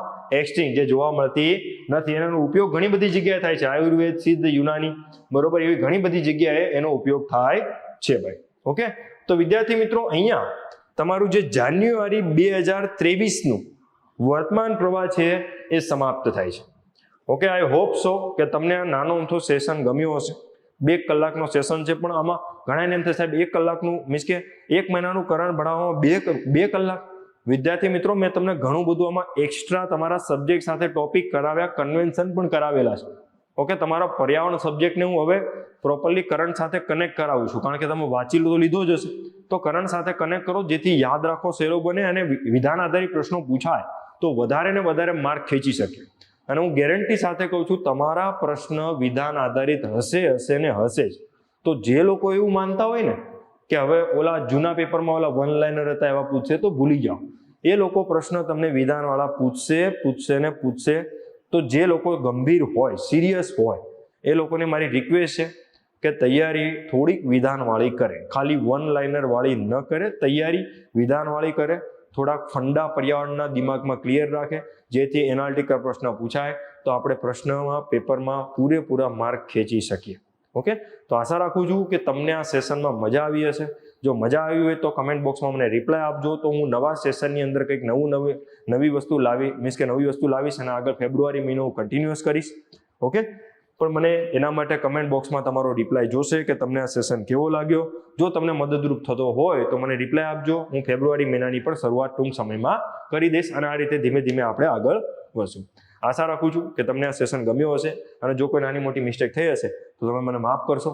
તો મળીએ હવે આવનારા નેક્સ્ટ સેશનની અંદર. ત્યાં સુધી આપ સૌ વિદ્યાર્થી મિત્રોનો ખૂબ ખૂબ આભાર, ધન્યવાદ.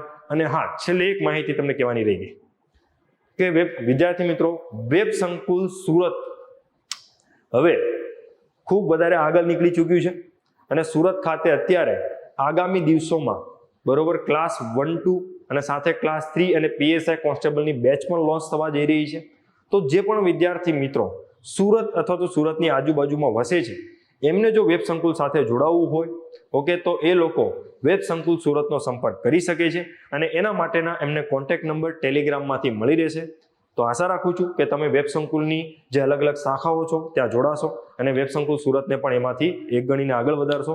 થેન્ક યુ, ધન્યવાદ.